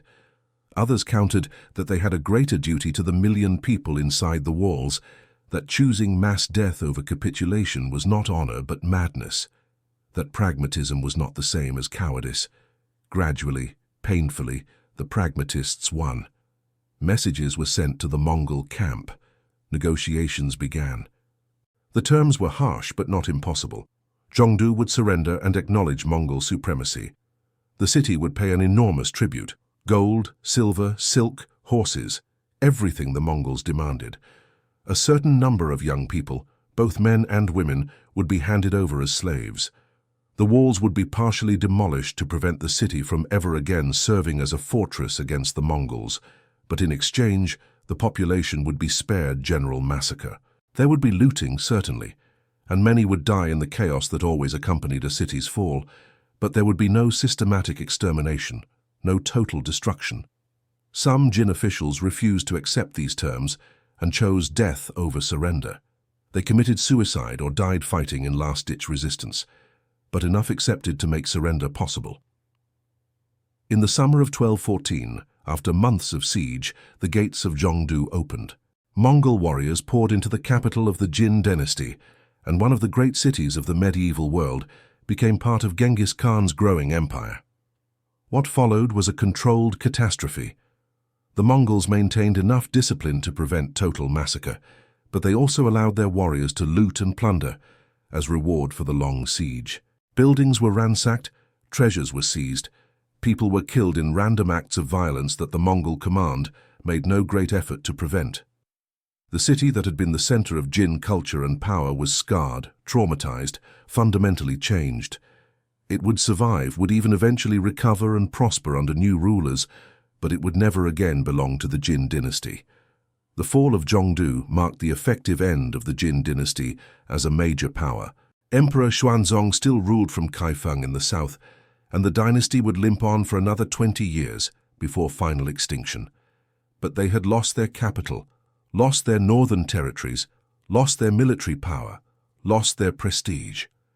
They had become a minor regional power, clinging to survival, waiting for the final blow that everyone knew was coming. For Genghis Khan, the fall of Zhongdu was a triumph beyond measure. He had done what no steppe ruler before him had accomplished, conquered the capital of a Chinese dynasty. The Xiongnu had raided China, but never held its cities. The Turks had terrorized the borderlands, but never penetrated to the heart of empire. Genghis Khan had taken the Jin capital, had proven that Mongol power could overcome any defense, could break through any wall, could destroy any enemy. The world was watching, and the message was clear. The Mongols were not just another nomadic confederation. They were something new, something unprecedented, something that might just conquer the entire known world. And in palaces and courts from Korea to Hungary, from Burma to Russia, rulers who had heard about the Mongol conquests began to wonder if they might be next. The day fear was born had rippled outward from that valley in 1211, had spread through the Jin Empire in the following years, and now, with the fall of Zhongdu, was spreading beyond China's borders to touch the entire world. An age was ending, a new age was beginning, and at the center of it all stood Genghis Khan, the man who had taken 20,000 warriors and used them to destroy an empire of millions. But the story was far from over. The Jin dynasty still fought on, desperate and dying. And beyond China lay other empires, other powers, other walls to tear down and other armies to destroy. The Mongol conquest had only just begun. To understand how 20,000 warriors annihilated 200,000, how a nomadic people conquered one of the world's great empires, we must look beyond the battles themselves and examine the deeper structures that made Mongol victory possible. This was not luck. This was not mere barbarian ferocity overwhelming civilized weakness. This was the result of systematic advantages across multiple dimensions of warfare, society, and leadership. The Mongols won because they were better, not morally better, not culturally superior in some absolute sense, but better at the specific task of organized violence that we call war. And understanding how they achieved this superiority reveals truths about military power that remain relevant 8 centuries later. Begin with the foundation. The Mongol warrior himself. From birth, a Mongol male was shaped by his environment to become a soldier. The steppe was a harsh teacher, killing the weak and rewarding the strong with survival. Infant mortality was high, childhood was dangerous, and those who reached adulthood had already passed through a brutal selection process. They were tough, resilient, accustomed to hardship in ways that soldiers from agricultural societies could barely imagine. A Mongol warrior thought nothing of riding for days with minimal food and sleep. of enduring temperature extremes that would incapacitate others, of functioning effectively in conditions that would break lesser men. But toughness alone does not make an army. The key was training, and Mongol training was comprehensive beyond anything their enemies practiced. A Mongol boy began learning to ride almost as soon as he could walk. By age 4 or 5, he was competent on horseback. By 10, he could ride all day without tiring. By adolescence, he could perform complex maneuvers at full gallop, could shoot arrows accurately from a moving horse, could control his mount with his legs alone while his hands managed weapons. This was not formal military training in barracks, this was life. Herding animals across the steppe provided constant practice in horsemanship, in covering long distances efficiently, in managing groups of animals that would scatter if not properly controlled. Archery received similar emphasis. A Mongol boy got his first bow around age 5 and practiced constantly from then on. Targets might be animals hunted for food, or posts set up for practice, or competitions with other children. The bow became an extension of the body through thousands of hours of repetition. By adulthood, a Mongol warrior could shoot accurately at over 100 yards, could loose arrows in rapid succession, could judge distance and windage instinctively. More importantly, he could do all of this from horseback, coordinating the movement of the horse with the release of the arrow to compensate for motion and maintain accuracy. The weapons themselves were technological marvels. The Mongol composite bow was constructed from horn, wood, and sinew, layers carefully selected and bonded to create a weapon of tremendous power in a compact package. Creating one required specialized knowledge passed down through generations, and the best bowmakers were highly valued craftsmen whose skills could mean the difference between victory and defeat. The arrows were equally sophisticated, fletched to provide stability in flight, tipped with iron heads that could penetrate armor at close range or wound lightly armored targets at distance. A Mongol warrior typically carried 2 bows and 60 to 80 arrows into battle, along with backup weapons like swords, lances, and axes. The horses deserve special attention because they were not merely transportation. The Mongol pony was small compared to European war horses or even Chinese cavalry mounts, standing perhaps 13 to 14 hands high, shaggy and unimpressive to look at. But what they lacked in size, they more than compensated for in endurance, hardiness, and suitability for steppe warfare. These horses could survive on grass alone, requiring no grain supplements. They could forage for themselves, even in winter, scraping through snow to reach dead grass underneath. They could cover enormous distances day after day with minimal rest. Critically, each Mongol warrior had multiple horses, typically 3 to 5, sometimes more. This allowed for rotation, always having fresh mounts available. A Mongol army on the march could cover 100 miles in a day by switching horses frequently, a pace that no enemy could match. This mobility was strategic gold, allowing the Mongols to concentrate forces rapidly, to appear where they were not expected, to retreat faster than pursuers could follow. Enemies often had no clear intelligence on Mongol positions because by the time scouts reported a Mongol army's location, it had already moved somewhere else. But individual skill and equipment, impressive as they were, only become truly powerful when organized effectively. This is where Genghis Khan's genius became most apparent. He took the traditional Mongol tribal structure, which was chaotic and prone to internal feuding, and rebuilt it into a military machine of unprecedented efficiency.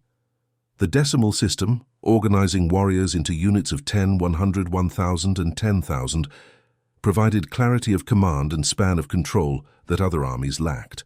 Every warrior knew his place in the structure, knew who commanded him, knew who he commanded if he held rank. Promotion was based on merit, not birth. This was revolutionary for the time. In most medieval armies, command positions went to aristocrats, regardless of competence. A nobleman's son could lead troops into battle with no training or talent, simply because of his bloodline. The Mongols rejected this entirely. A commoner who showed skill in battle, who demonstrated leadership, who achieved results could rise to command thousands. Conversely, an aristocrat who failed could be demoted or even executed. This created incentives for excellence and removed incompetent commanders before they could do serious damage. Communication in battle was sophisticated, using flags, horns, and smoke signals to coordinate movements across vast distances. Mongol commanders could split their forces into multiple groups, operating independently, but in coordination, something most armies could not manage. Orders could be transmitted rapidly through the chain of command, allowing for flexible response to changing battlefield conditions. If one unit encountered unexpected resistance, others could maneuver to support it. If an opportunity appeared, forces could concentrate to exploit it. This command and control capability gave the Mongols an enormous advantage over enemies whose armies were slower to react and adapt. Intelligence gathering was another Mongol strength. Before invading Jin territory, Genghis Khan had spent years collecting information. Spies disguised as merchants traveled through China, noting fortifications, mapping roads, assessing military capabilities. Captured prisoners were interrogated systematically, their information compiled and analyzed. Defectors were welcomed and debriefed. By the time the Mongol invasion began, Genghis Khan had better intelligence on the Jin Empire than the Jin court probably had on their own military. He knew which cities were strongly defended and which were weak, which generals were competent and which were not, where supplies were stockpiled, which routes were passable for armies. Logistics, the unglamorous but essential foundation of military power, were handled with characteristic Mongol efficiency. Because each warrior brought his own horses and could live off his herds, the Mongols did not need the massive supply trains that crippled the mobility of other armies. A Mongol warrior could survive for days on dried meat and mare's milk, supplemented by whatever could be foraged or looted. This made the Mongol army incredibly self-sufficient, able to operate in areas where conventional armies would starve. When longer campaigns required more substantial logistics, the Mongols adapted. They learned to establish supply depots, to organize convoys, to manage the flow of food and equipment to armies in the field. They conscripted civilians from conquered territories to handle logistics, freeing Mongol warriors for combat. They developed sophisticated systems for replacing losses in both men and horses, drawing on the vast populations now under their control. As the empire grew, Mongol logistics grew with it, maintaining armies tens of thousands strong in the field for years at a time. Tactical doctrine emphasized mobility, flexibility, and deception. The Mongols avoided set-piece battles unless conditions were overwhelmingly favorable. Instead, they used their speed to choose when and where to engage, fighting only when they had advantage in terrain, position, or surprise. The feigned retreat was a signature Mongol tactic. Appear to flee in disorder, draw the enemy into pursuit, then turn and destroy them with coordinated volleys of arrows or charges into their now disordered formations. This tactic worked repeatedly because enemies wanted to believe they were winning, wanted to chase what looked like a beaten foe, and by the time they realized it was a trap, they were already dying. Psychological warfare was integrated into every level of Mongol operations. The reputation for merciless treatment of resistance was cultivated deliberately to encourage surrender. Mongol heralds made sure that stories of massacres spread far and wide, that everyone knew exactly what happened to cities that fought. This created a climate of fear that often made actual fighting unnecessary. Cities surrendered because they believed resistance was futile and survival depended on cooperation. This saved Mongol lives and resources while achieving the same result as costly sieges. Even Mongol brutality served rational purposes. The massacres were not expressions of sadism, but calculated policy designed to minimize future resistance. If one city had to be completely destroyed to convince 10 others to surrender without fighting, that was a net savings in Mongol casualties and time. Modern sensibilities recoil from such cold calculation, but Genghis Khan was not trying to be moral by our standards. He was trying to conquer the world as efficiently as possible, and terror proved to be an extremely efficient tool. Compare this Mongol system to what the Jin dynasty could field. Jin armies were large, well-equipped, and organized according to military principles refined over centuries of Chinese warfare. But they suffered from fundamental disadvantages that numbers could not overcome. Command positions went to aristocrats and those with court connections rather than proven warriors. Decision-making was slow, requiring approval from multiple levels of bureaucracy. Logistics were cumbersome, tying armies to supply bases and limiting their operational range. Cavalry, when the Jin had it, was heavy, armored, powerful in the charge, but slow and unable to match Mongol mobility. Jin infantry could be excellent in defensive positions, holding fortifications or fighting in formation, but they were helpless against Mongol hit-and-run tactics. How do you fight an enemy who won't stand still, who shoots at you from beyond your range, who disappears before you can close to melee distance? Jin commanders trained in traditional Chinese military theory kept trying to force the Mongols into the kind of battle they understood, large formations clashing in set positions. The Mongols simply refused to cooperate, using their mobility to dictate terms and fighting only when conditions favored them. The broader strategic picture favored the Mongols as well. The Jin dynasty was a mature empire with all the strengths and weaknesses that implies.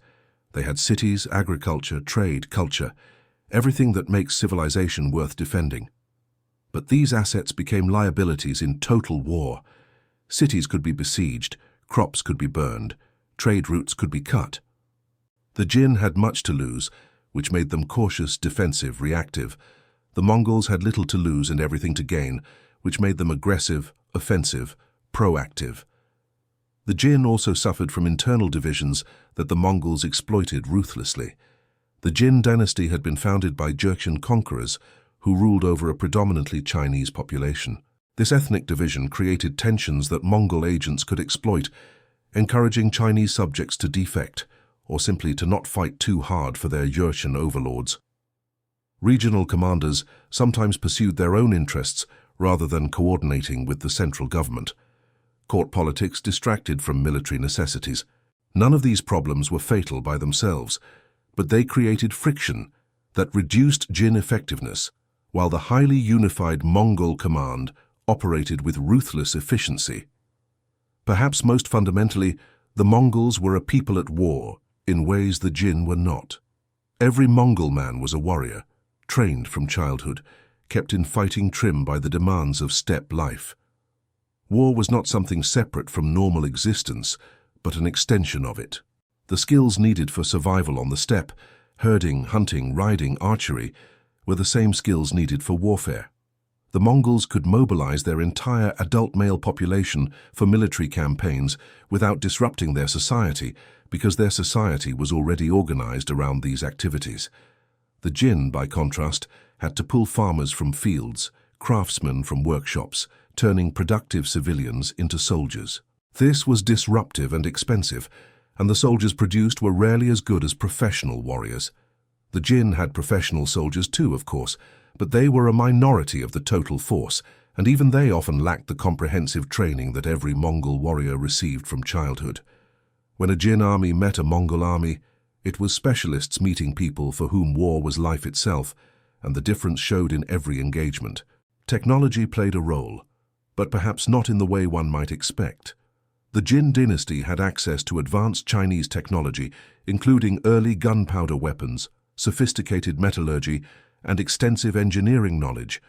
The Mongols initially had none of this, but the Mongols learned, adapted, and incorporated what they needed. They recruited Chinese engineers to build siege equipment, Chinese administrators to run conquered territories, Chinese craftsmen to produce weapons and supplies. They took the best of Chinese technology and combined it with Mongol mobility and tactical doctrine, creating a hybrid system superior to what either culture could field alone. This adaptability was itself a crucial advantage. The Mongols had no attachment to tradition for its own sake, no pride that prevented them from learning from enemies. If something worked, they adopted it. If something didn't work, they discarded it. This pragmatism allowed for constant improvement, constant evolution of tactics and techniques. The Mongol army that invaded Jin China in 1211 was formidable. The Mongol army that completed the conquest was even more formidable, having learned and adapted from years of combat against a sophisticated enemy. All of these factors, individual warrior quality, superior mobility, better organization, more effective leadership, smarter logistics, psychological warfare, adaptability, united purpose, combined to create a military force that was simply better than its opponents at the specific task of organized violence. The Mongols were not supermen. They were not invincible. They lost battles, suffered setbacks, made mistakes. But they won more than they lost. learned from failures, and pursued their objectives with single-minded focus that eventually overwhelmed all opposition. The destruction of that Jin army in the valley, 20,000 annihilating 200,000, was not an anomaly or a fluke. It was the logical outcome when a system optimized for war met a system that was not. The Jin had numbers, equipment, fortifications, everything that should have been enough. But war is not won by should. It is won by what is, and what became clear in that valley and in the years of conquest that followed. The Mongols were the most effective military force in the world, and they proved it by destroying everyone who stood against them. But effectiveness in war, terrible as it is not the same as virtue or wisdom or creating anything of lasting value. The Mongols could destroy empires, but could they build one? They could conquer the world, but could they govern it? These questions would be answered in the decades and centuries to come, as the Mongol Empire grew beyond even Genghis Khan's ambitions, and then eventually declined and fell as all empires do. But in 1214, as the Jin dynasty lay broken and Mongol armies turned their attention to new targets, those questions were for the future. The present belonged to the conquerors. The fall of Zhongdu in 1214 sent shockwaves across the known world. News traveled slowly in the 13th century, carried by merchants and diplomats, traders and refugees, spreading from caravan to caravan, from port to port, from court to court. But spread it did, and everywhere the news arrived it provoked the same reaction: disbelief, then horror, then a desperate reassessment of what this new power on the steppes might mean. The Jin dynasty was not some minor kingdom. It was one of the great empires of Asia, ruling over 50 million people, commanding armies that numbered in the hundreds of thousands, protected by walls that had stood for centuries. And the Mongols had broken it, had destroyed its armies, captured its capital, reduced it to a shadow clinging to survival in the south. If the Jin could fall, who was safe? In the court of the Song dynasty, which controlled southern China, officials watched the Jin collapse with a mixture of satisfaction and dread. The Song and Jin had been enemies for over a century, locked in periodic warfare over territory and supremacy. Many Song officials took pleasure in seeing their old enemy humbled. Some even proposed alliance with the Mongols, using them to finish off the Jin once and for all. It seemed clever, using barbarians to destroy other barbarians. But a few voices urged caution. The Mongols were not mere barbarians who could be manipulated and discarded. They were something new, something unprecedented. Making common cause with them might destroy the Jin, but who would protect the Song when the Mongols turned south? These warnings were largely ignored. The Song court would learn the truth soon enough, but by then it would be too late. In Korea, the Goryeo dynasty observed Mongol expansion with growing alarm. Korea had long maintained a delicate balance between Chinese dynasties and steppe powers, playing them off against each other to preserve independence. But the Mongols were disrupting that balance, becoming so powerful that they might not be contained by traditional diplomatic maneuvering. Korean envoys were dispatched to Genghis Khan's court, bearing gifts and assurances of friendship, hoping to avoid Korean involvement in the wars consuming China. These diplomatic efforts bought time, but only time. Eventually, the Mongols would demand submission, and Korea would face the same choice that had confronted the Jin cities: surrender or be destroyed. Further west, beyond the Great Wall and across the vast steppes of Central Asia, other powers were beginning to hear disturbing reports. The Khwarezmian Empire, a Turkic-Persian state that stretched from modern-day Iran to western China, was at its peak in the early 13th century.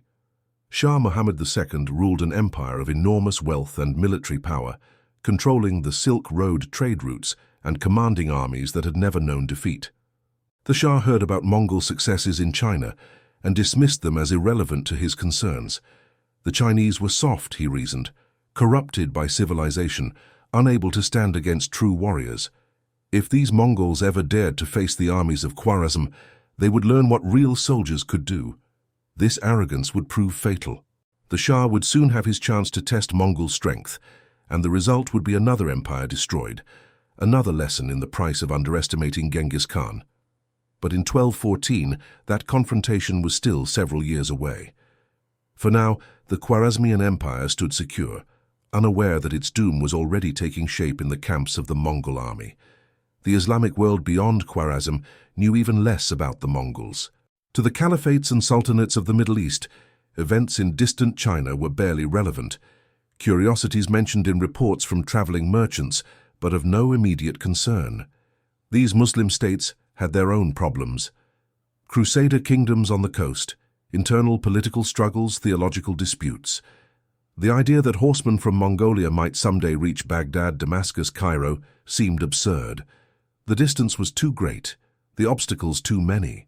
And yet, within a generation, Mongol armies would reach all of these cities and more, redrawing the map of the Islamic world in blood. Europe was even more distant from Mongol concerns in 1214, still locked in its own medieval struggles, crusades, feudal wars, conflicts between popes and emperors. News from Asia reached Europe rarely and unreliably, distorted by distance and filtered through multiple layers of translation. Some reports spoke of a powerful Christian king in the east, Prester John, who was supposedly defeating Muslim armies and might be a potential ally for European crusaders. These reports were based on garbled accounts of Mongol victories, transformed through wishful thinking into stories of a Christian monarch. The Europeans had no idea that the force conquering Asia was not Christian at all, that when Mongol armies eventually reached Europe, they would treat Christians and Muslims with equal ruthlessness. But if distant powers did not yet understand the Mongol threat, those closer to the action certainly did. The various steppe tribes and small kingdoms of Central Asia, squeezed between the Mongols and larger empires, faced immediate existential danger. Some chose submission, acknowledging Mongol supremacy and providing troops and supplies in exchange for survival and a share of plunder. These client states became part of the Mongol war machine, contributing warriors and expertise to subsequent campaigns. Others chose resistance and were destroyed so thoroughly that even their names were largely forgotten. The Tangut Western Xia dynasty, which controlled territory in what is now northwestern China, tried to maintain independence through a combination of tribute payments and military readiness. The Tanguts were experienced warriors themselves, tough desert fighters who had held their own against Chinese empires for centuries. They watched the Jin collapse and understood that they might be next. They fortified their cities, trained their armies, and hoped their desert homeland would prove as inhospitable to Mongol invaders as it had been to Chinese ones. This hope would be tested and found wanting in the years to come. The psychological impact of Mongol success extended beyond fear of immediate conquest. It challenged fundamental assumptions about how the world worked. For centuries, the relationship between steppe nomads and settled civilizations had followed a predictable pattern. Nomads were dangerous raiders, but ultimately limited by their inability to take cities or govern conquered territory. They might extract tribute, might even establish dynasties like the Jin had done, but in doing so they became civilized, adopted the culture and methods of those they ruled, and eventually lost the very qualities that had made them formidable. This had happened over and over throughout history. It was the natural order of things. The Mongols were breaking that pattern. They were conquering and holding territory, without becoming civilized in the traditional sense. They were learning siege warfare, without abandoning their cavalry tactics. They were governing cities without giving up their nomadic identity. They were creating something new, a hybrid system that combined steppe mobility with the resources and organization of settled empires. This was unprecedented, and it suggested that the old assumptions about nomadic limitations no longer applied. If the Mongols could truly govern what they conquered, if they could sustain their military effectiveness while administering vast territories, then they might indeed be capable of conquering the entire known world. Religious communities across Asia struggled to understand the Mongol phenomenon in theological terms. For Buddhists in China and Tibet, the Mongol conquests were interpreted through the lens of karma and cosmic cycles, perhaps punishment for collective sins or the actions of demons in human form. For Muslims, the Mongols became associated with apocalyptic prophecies, invaders from the east who would bring destruction before the end times. Christians in Asia and eventually Europe would develop their own interpretations, sometimes seeing the Mongols as divine punishment, sometimes as potential converts who might be turned to Christianity and become allies against Islam. Genghis Khan himself encouraged religious tolerance within his empire, not from any philosophical commitment to pluralism, but from practical calculation. Alienating religious communities created unnecessary resistance. Better to allow freedom of worship, to recruit talented individuals regardless of faith, to focus on secular loyalty rather than religious conformity. This policy would become a hallmark of Mongol governance, allowing the empire to incorporate diverse populations without the religious conflicts that plagued many other states. But in 1214, this was just beginning, an experiment in ruling conquered territories that would be refined over decades of expansion. The economic impact of Mongol conquest was complex and far-reaching. In the short term, the destruction was catastrophic. Cities were sacked, trade routes were disrupted, agricultural regions were devastated. The Jin economy, which had been prosperous and sophisticated, collapsed under the weight of continuous warfare. Populations were killed, enslaved, or displaced. Productive capacity was destroyed. The immediate effect was impoverishment on a massive scale. But in the longer term, once the Mongols established control and stability returned, something interesting happened. The Mongols actively promoted trade, understanding that prosperous merchants and artisans paid more taxes than impoverished ones. They secured trade routes with unprecedented effectiveness, making it safer to travel from China to Europe than it had been in centuries. They standardized weights and measures across their empire, facilitated currency exchange, and protected merchants under Mongol law. This would eventually lead to an explosion of trade along the Silk Road, cultural and technological exchange between East and West on a scale never seen before. Chinese inventions like gunpowder and printing would spread to Europe. Islamic mathematics and astronomy would reach China. Goods and ideas would flow along routes secured by Mongol power. But that was for the future. In 1214, the immediate reality was destruction, and the promise of future prosperity was cold comfort to those watching their worlds burn. The military lessons of Mongol success were not lost on observant commanders in other armies. Some tried to learn from Mongol tactics, to incorporate elements of mobility and flexibility into their own forces. But this was easier said than done. Mongol effectiveness rested on their entire social system, on lifetime training and cultural values that could not be easily replicated. You could not create Mongol cavalry by simply putting soldiers on horses and giving them bows.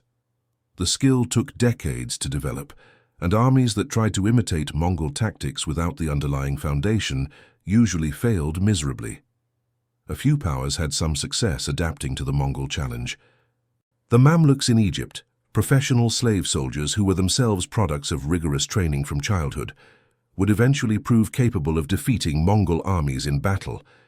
But they were the exception, not the rule, and even they could only fight the Mongols to a standstill, not defeat them decisively or reverse their conquests.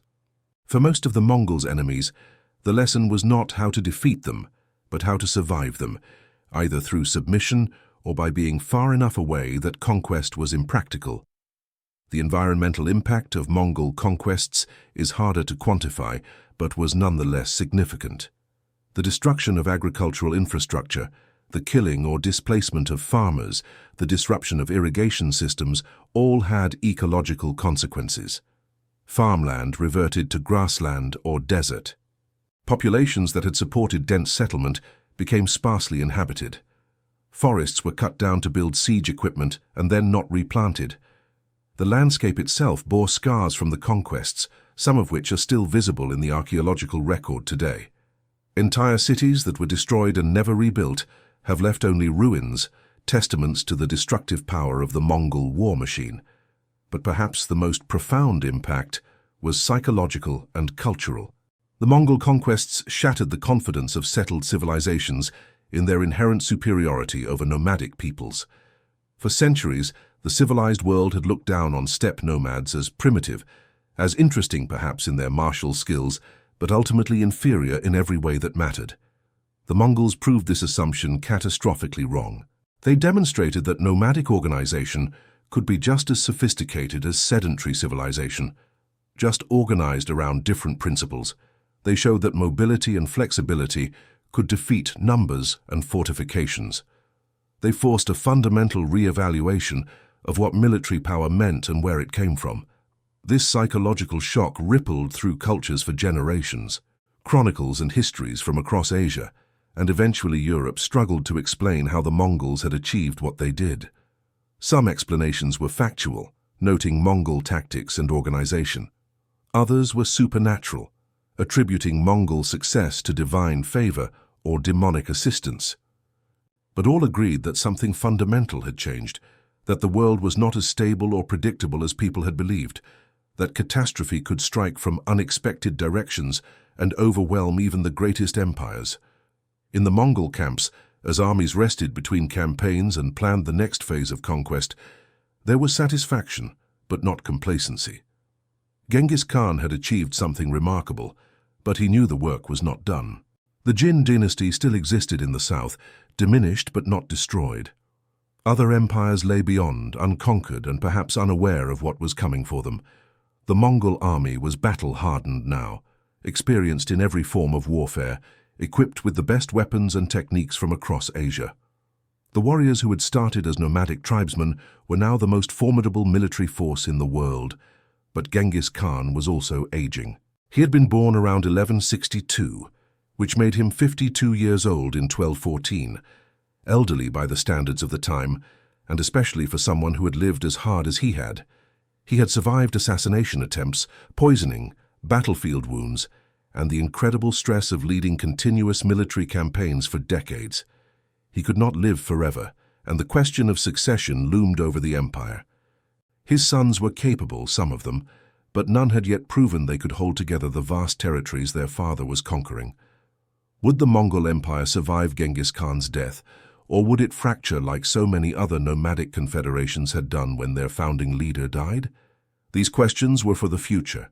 In 1214, Genghis Khan was very much alive, very much in command, and very much intent on continuing his conquests. The Jin dynasty would be finished off eventually, but there were other targets, other empires to destroy.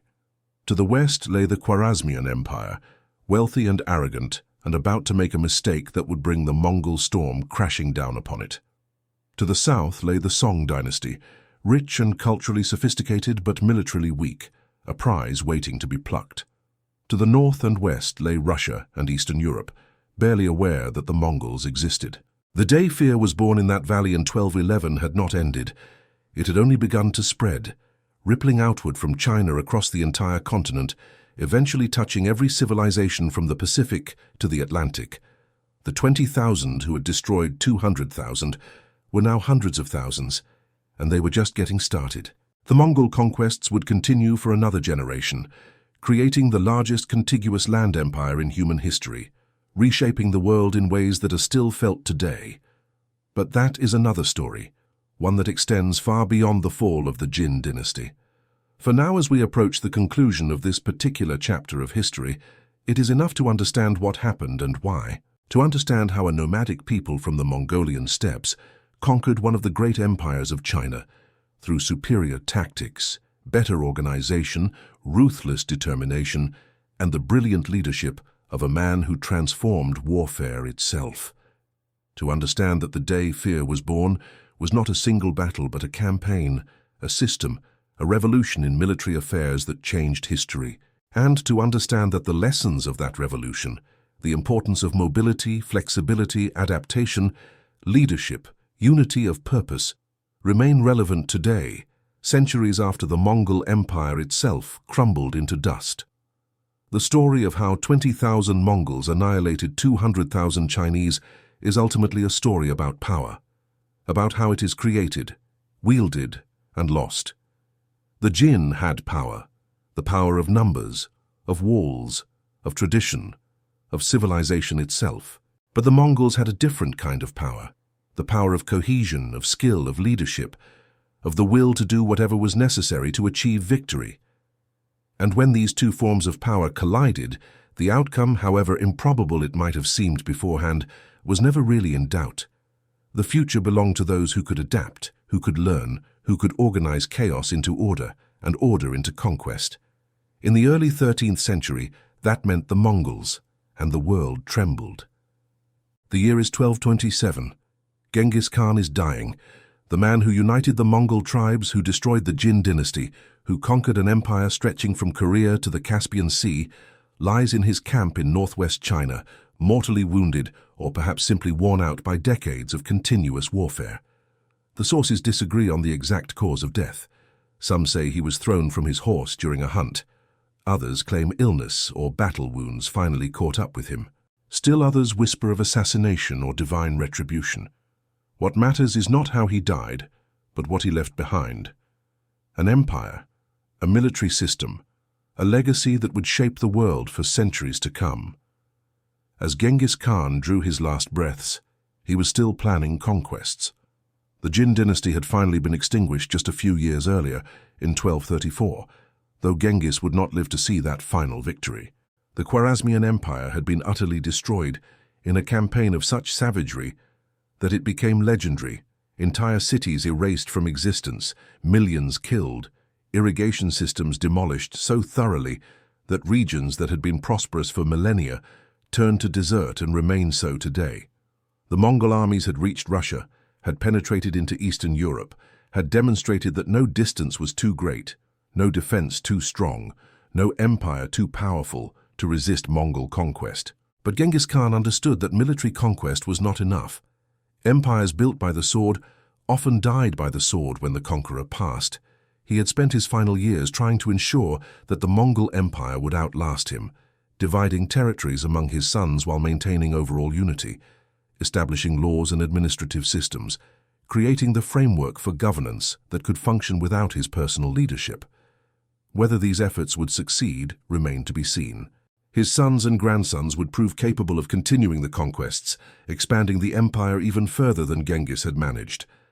But they would also fight among themselves, would eventually fracture the empire into separate khanates, would transform the Mongol Empire from a unified juggernaut into a collection of successor states. Yet even in division, the Mongol successor states would dominate Asia for over a century. The Yuan dynasty in China, founded by Genghis Khan's grandson Kublai Khan, would rule until 1368. The Golden Horde in Russia would not finally collapse until the late 15th century. The Ilkhanate in Persia, the Chagatai Khanate in Central Asia, all would endure for generations, governing vast territories and populations, facilitating trade and cultural exchange, spreading Mongol influence across the known world. The day fear was born would echo through these successor empires, maintaining Mongol dominance long after the man who started it all had turned to dust. But let us step back from the grand sweep of empire and ask a more fundamental question. What can we learn from this story? What does the annihilation of 200,000 Jin soldiers by 20,000 Mongols teach us about warfare, about leadership, about the nature of power itself? These are not merely historical curiosities. The principles that made the Mongols successful remain relevant today, adapted to modern contexts, but still recognizable in their essential forms. First, the primacy of training and preparation. The Mongols did not become the world's most effective military force through luck or superior numbers. They achieved it through comprehensive training that began in childhood and continued throughout life. Every Mongol warrior had spent thousands of hours mastering horsemanship and archery, had learned to function as part of a coordinated unit, had internalized the tactics and techniques that made Mongol armies so effective. This level of preparation meant that when battle came, Mongol warriors operated on instinct, executing complex maneuvers under stress because they had practiced them so many times that they became automatic. Modern military forces understand this principle. Elite units like Special Operations Forces invest enormous resources in training, creating soldiers who can perform at peak effectiveness under the worst conditions. The specific skills have changed. No one trains with composite bows and Mongolian ponies anymore, but the principle remains the same. Superior training produces superior results. When two forces meet in combat, all else being equal, the better trained force will win. The Mongols proved this in battle after battle, and modern militaries continue to invest in training for exactly the same reason. Second, the importance of mobility and flexibility. The Mongol advantage was not just that they could ride horses, many armies had cavalry, but that they had organized their entire military system around mobility. Multiple horses per warrior allowed for rapid strategic movement. Light equipment and minimal logistics eliminated the baggage trains that slowed conventional armies. Tactical doctrine emphasized speed over static strength, appearing where least expected and withdrawing before the enemy could respond effectively. This mobility allowed the Mongols to dictate the terms of engagement, to fight when and where conditions favored them, to avoid battles they could not win. In modern warfare, mobility takes different forms, but remains equally critical. Mechanized infantry, helicopter assault, rapid deployment forces all represent the same principle. The ability to move faster than your opponent provides options and denies them to the enemy. The specific technology has changed dramatically from the 13th century, but the underlying concept that mobility is a force multiplier remains as true today as it was when Mongol cavalry swept across Asia. Third, the value of intelligence and information. Genghis Khan's campaigns were not impulsive raids, but carefully planned operations based on extensive intelligence gathering. He knew his enemies better than they knew themselves, understood their strengths and weaknesses, their dispositions and capabilities. This information allowed for strategic planning that maximized Mongol advantages while exploiting enemy vulnerabilities. The valley ambush that destroyed the Jin army worked because the Mongols knew exactly where that army would be, understood how it would move, predicted how it would respond to specific stimuli. Modern intelligence services and military reconnaissance serve the same function. Satellites, signals, intelligence, human sources all provide the information commanders need to plan effective operations. The specific methods have evolved, but the principle that better information leads to better decisions remains constant. The Mongols pioneered systematic intelligence gathering as a tool of conquest, and every effective military organization since has followed their example. Fourth, the power of psychological warfare. The Mongols understood that breaking the enemy's will was as important as breaking their armies. They cultivated a reputation for invincibility and mercilessness that often made actual fighting unnecessary. Cities surrendered because they believed resistance was futile, because they had heard what happened to those who fought, because fear overwhelmed courage. This saved Mongol lives and resources while achieving strategic objectives, a perfect example of how psychological operations can be more effective than purely military ones. Modern militaries recognize psychological operations as a legitimate and important component of warfare. Information operations, propaganda, demonstrations of overwhelming force all serve to influence enemy decision-making without necessarily killing anyone. The ethics of some of these techniques can be questionable, particularly when they involve terrorizing civilian populations, but their effectiveness is undeniable. The Mongols proved that perception could be as powerful as reality, that the fear of destruction could be as strategically valuable as actual destruction. Fifth, the necessity of adaptation and learning. The Mongols began as steppe cavalry with no knowledge of siege warfare. They could have accepted this limitation and restricted themselves to raiding and tribute extraction. Instead, they learned. They recruited engineers, studied siege techniques, incorporated new technologies and methods into their military system. By the time they attacked the Jin capital, they were as proficient at siege warfare as they were at cavalry operations. This ability to learn and adapt allowed them to overcome challenges that would have stopped a less flexible force. Modern organizations, military and otherwise, must adapt or become irrelevant. The pace of technological and social change means that yesterday's solutions often do not work for today's problems. Forces that can learn from experience, incorporate new techniques, and adapt their methods to changing circumstances maintain effectiveness. Those that cling rigidly to traditional approaches become vulnerable to more innovative competitors. The Mongols understood this 8 centuries ago, and it remains a fundamental truth of competition and conflict. Sixth, the importance of unity of command and purpose. The Mongol Empire under Genghis Khan operated with a single strategic vision executed through clear chains of command. Every warrior understood the objective, knew his role, trusted that others would perform their parts. This unity allowed for complex operations involving multiple forces operating independently but in coordination. The ambush in the valley worked because different Mongol units executed their parts of the plan simultaneously, trusting that others would do likewise. Modern military doctrine emphasizes unity of command and mission-type orders that give subordinates clear objectives while allowing flexibility in execution. Large organizations of any kind require this kind of coherent coordination to function effectively.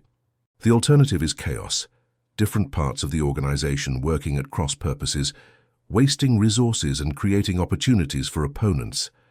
The Mongols demonstrated how unity of purpose, combined with flexibility in execution, creates effectiveness beyond what any individual could achieve alone. Seventh, the brutal truth that effectiveness matters more than morality in achieving military objectives.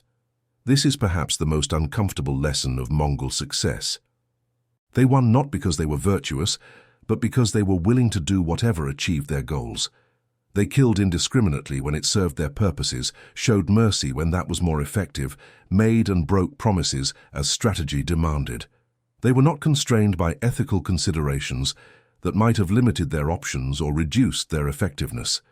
This does not mean that morality is irrelevant, or that the ends justify any means. Modern warfare is constrained by international law, by ethical considerations, by the recognition that some methods of achieving victory are so destructive of human dignity that they should not be used regardless of their effectiveness. But it does mean we must be honest about the relationship between moral restraint and military effectiveness. Sometimes, not always, but sometimes, being unwilling to use certain tactics means accepting reduced chances of success. The Mongols faced no such constraints, and their effectiveness reflected that freedom to pursue victory by any means necessary. This creates a profound tension for modern militaries operating under democratic oversight and international law. How do you achieve military objectives while maintaining ethical standards? How do you compete against opponents who may not share those standards? These are not questions with easy answers, but they are questions that the Mongol example forces us to confront. We can admire Mongol effectiveness while being horrified by their methods, can study their tactics while rejecting their ethics, can learn from their success while being grateful that we no longer live in a world where such ruthlessness is considered acceptable. Eighth, the recognition that empires rise and fall, that no military advantage lasts forever. The Mongol Empire seemed invincible in the 13th century, yet by the 15th century it had fragmented and declined. The advantages that made Mongol armies supreme, mobility, archery, psychological warfare, became less decisive as gunpowder weapons developed and military technology evolved. The very success of the Mongols changed the world in ways that eventually undermined their dominance. They spread technologies and knowledge across Eurasia, facilitating the exchange of ideas that would lead to innovations that made Mongol tactics obsolete. This is a pattern we see throughout history. Dominant powers create conditions that eventually enable their own decline. The British Empire spread industrial technology and liberal political ideas that eventually inspired independence movements across their colonies. American technological dominance helped create economic competitors who now challenge American supremacy.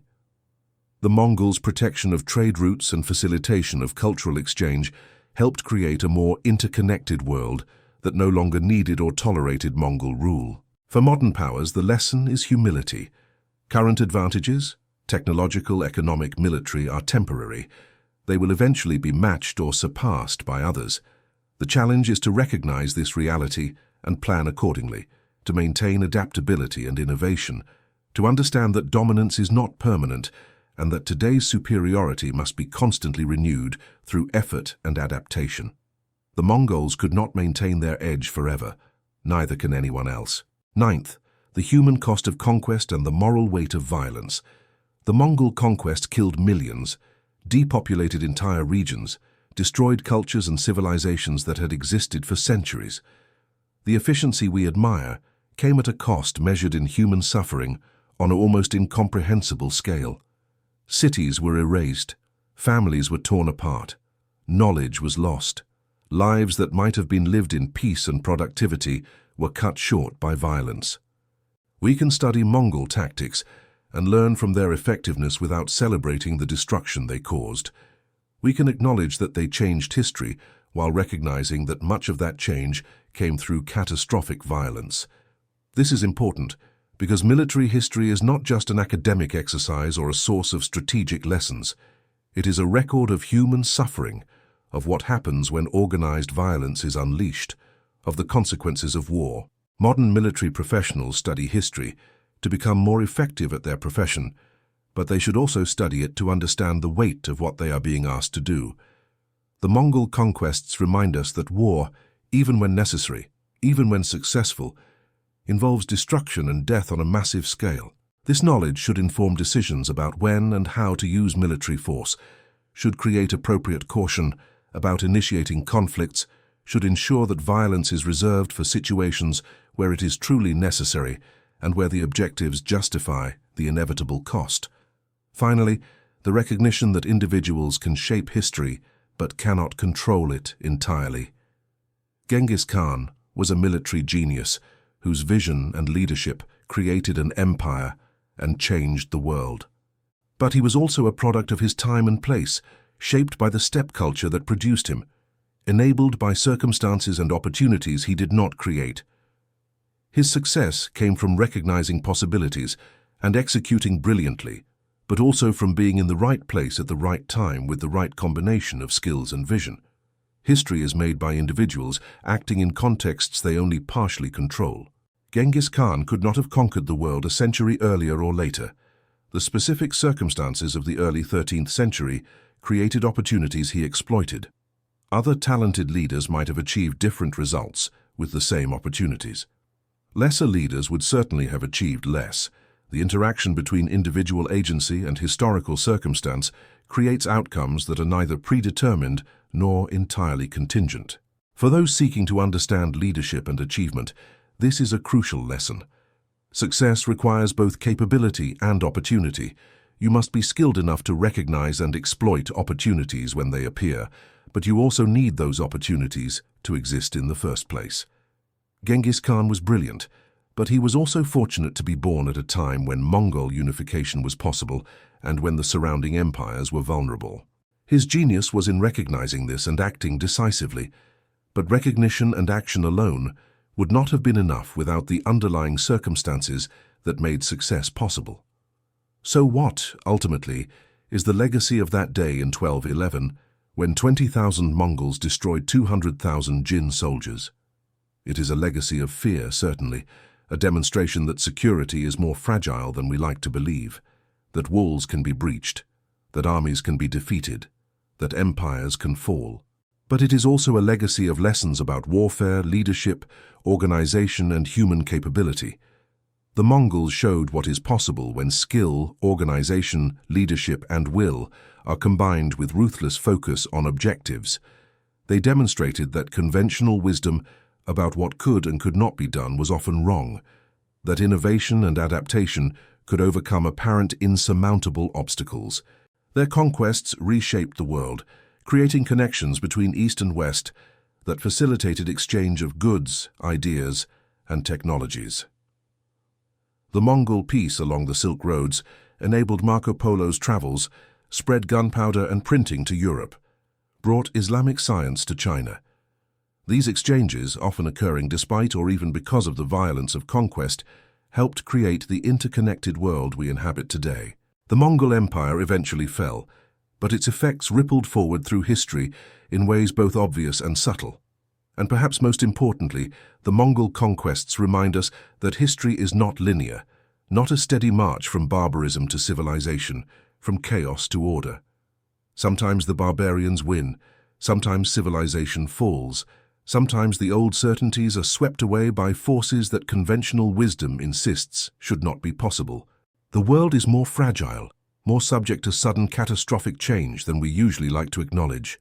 The day fear was born was a reminder of this truth, and that reminder remains relevant 8 centuries later.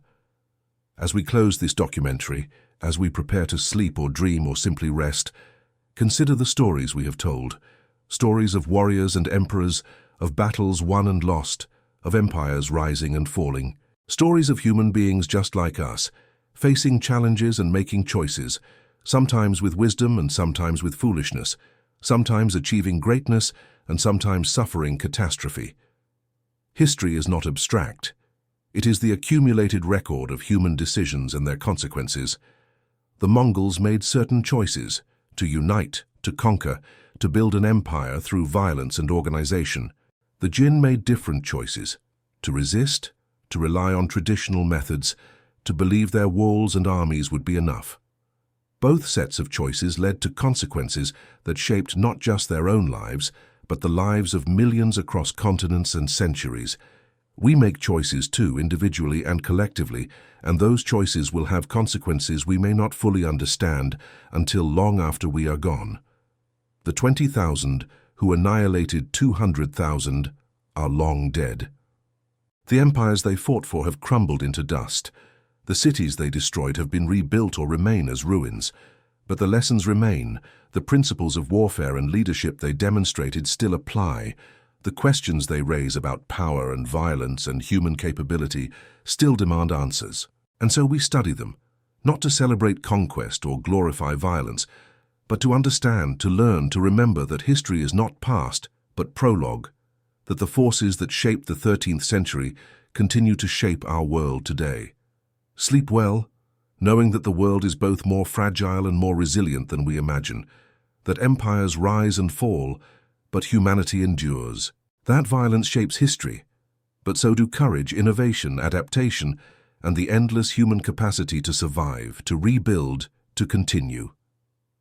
The day fear was born is long past, but its echoes remain, whispering lessons across the centuries to anyone willing to listen.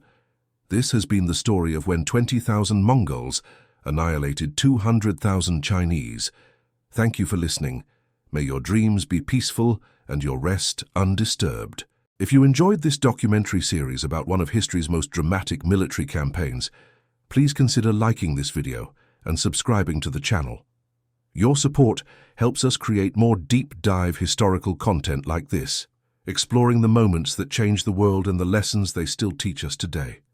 We would love to know where in the world you are listening from. Are you in North America, Europe, Asia, South America, Africa, or somewhere else entirely? Drop a comment below and let us know what part of the globe you are calling home. It is always fascinating to see how history connects people across continents and cultures. And if there are other historical topics you would like us to explore in future documentaries, please share your suggestions in the comments. We read everyone and use your feedback to guide our content. Whether it is ancient battles, medieval empires, or other pivotal moments in human history, we want to bring you the stories that matter. Thank you for watching, thank you for listening, and thank you for being part of this community of history enthusiasts. Until next time, sleep well and dream of the vast sweep of human history that connects us all.